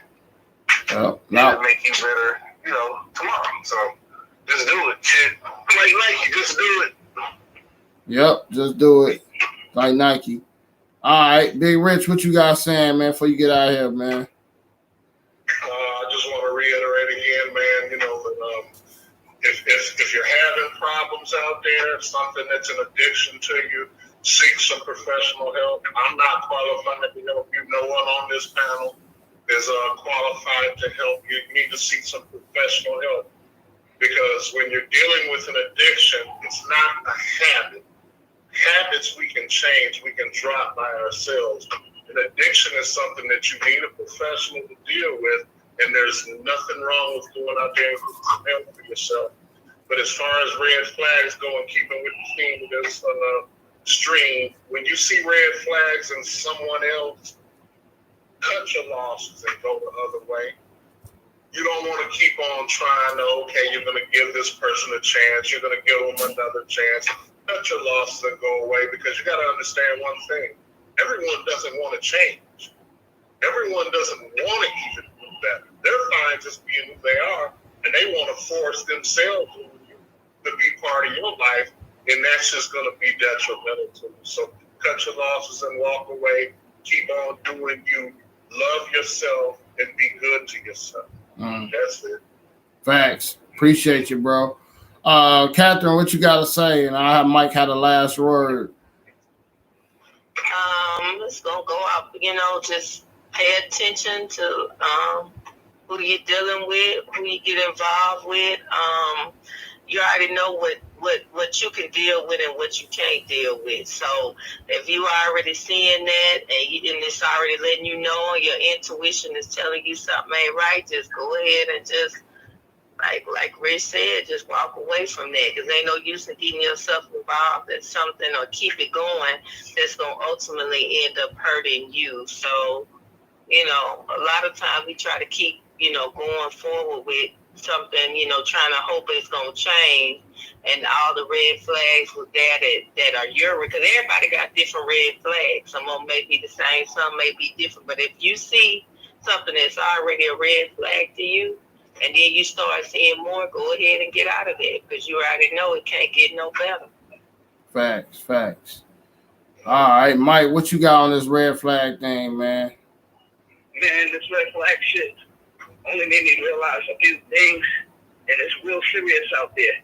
You have to know who you're dealing with, what kind of situation you're in currently, and do you see yourself as that individual later on down the line? Because if you don't, or if it seems like it's a headache at the beginning, That's already a telltale sign that you need to get the fuck out while you still can.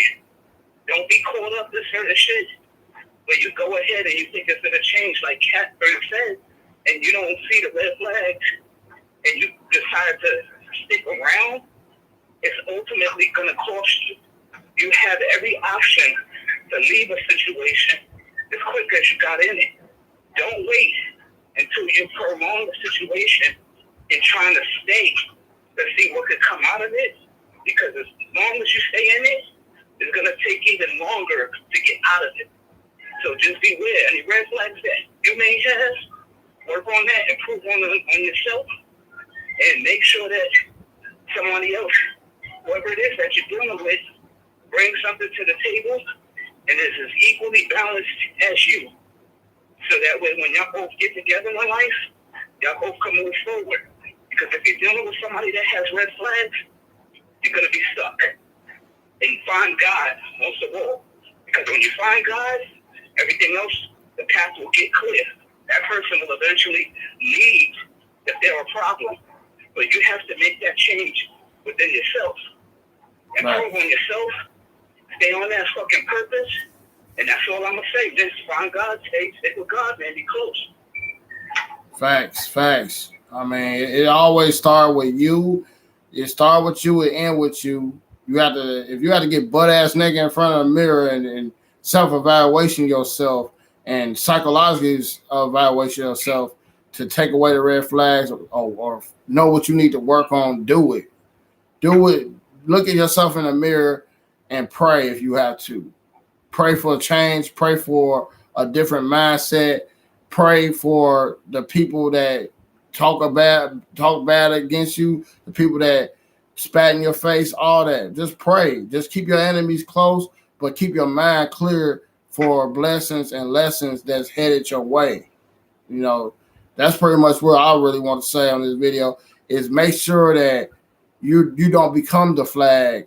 You become that person that puts the flag down to the ground and say, I did this. I accomplished something.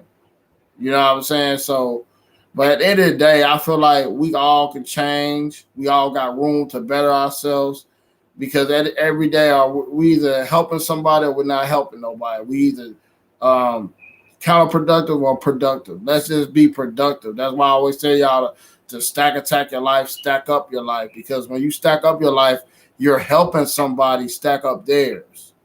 It may be one person, but that one person could help 1 million people. But it's you leaving a legacy to help somebody. And if you see red flags in people, point them out to a person. Like, look, we're not fit. You got this going on. You got that going on. Don't judge them or chastise them. Tell them in the proper way of that. Or if they too far gone, you just gotta be honest and just say, I'm not there for you. Because some people get triggered and want to hurt you because you point out something to them. But understand your discernment in yourself to understand when red flags do come up, how to handle the situation and how to get out of the situation. Just like Mike said, because sometimes you could be in situations. I know people in situations for 20 years, people that's been unhappy married for years, people unhappy with a lot of things at work or whatever. But it always starts with you. You can't stop blaming everybody else. Blame yourself. Work on yourself. Pray for yourself and make the change today. So that's all I really want to say in this video. But next week, we're going to be doing the video on life's biggest risk. I just did a short video on that. But next week is going to be the live stream on talk about the life's biggest risk, like such as college, marriage. Everything we do is a risk. You know, shit, jumping on an airplane is a risk. Getting in the car is a risk. But we need to talk about these things that are risks that we can avoid. Or we can start thinking better to make those risks become reality changing for our lives or whatever. So, you know, there's nothing wrong with taking a risk because sometimes when we're on taking a risk or taking a chance on something, we'll find a different purpose while we're doing it. But that's the big thing. Take the risk to change. So, but that's really I want to say on this video, guys. If you're coming in on the other stream, we live on YouTube, Stack44. Subscribe to the channel, and I'll see everybody next week. I appreciate everybody for coming in. I thank y'all. I love y'all. It's midnight, and I got to go. Peace. It's crazy. I appreciate y'all though.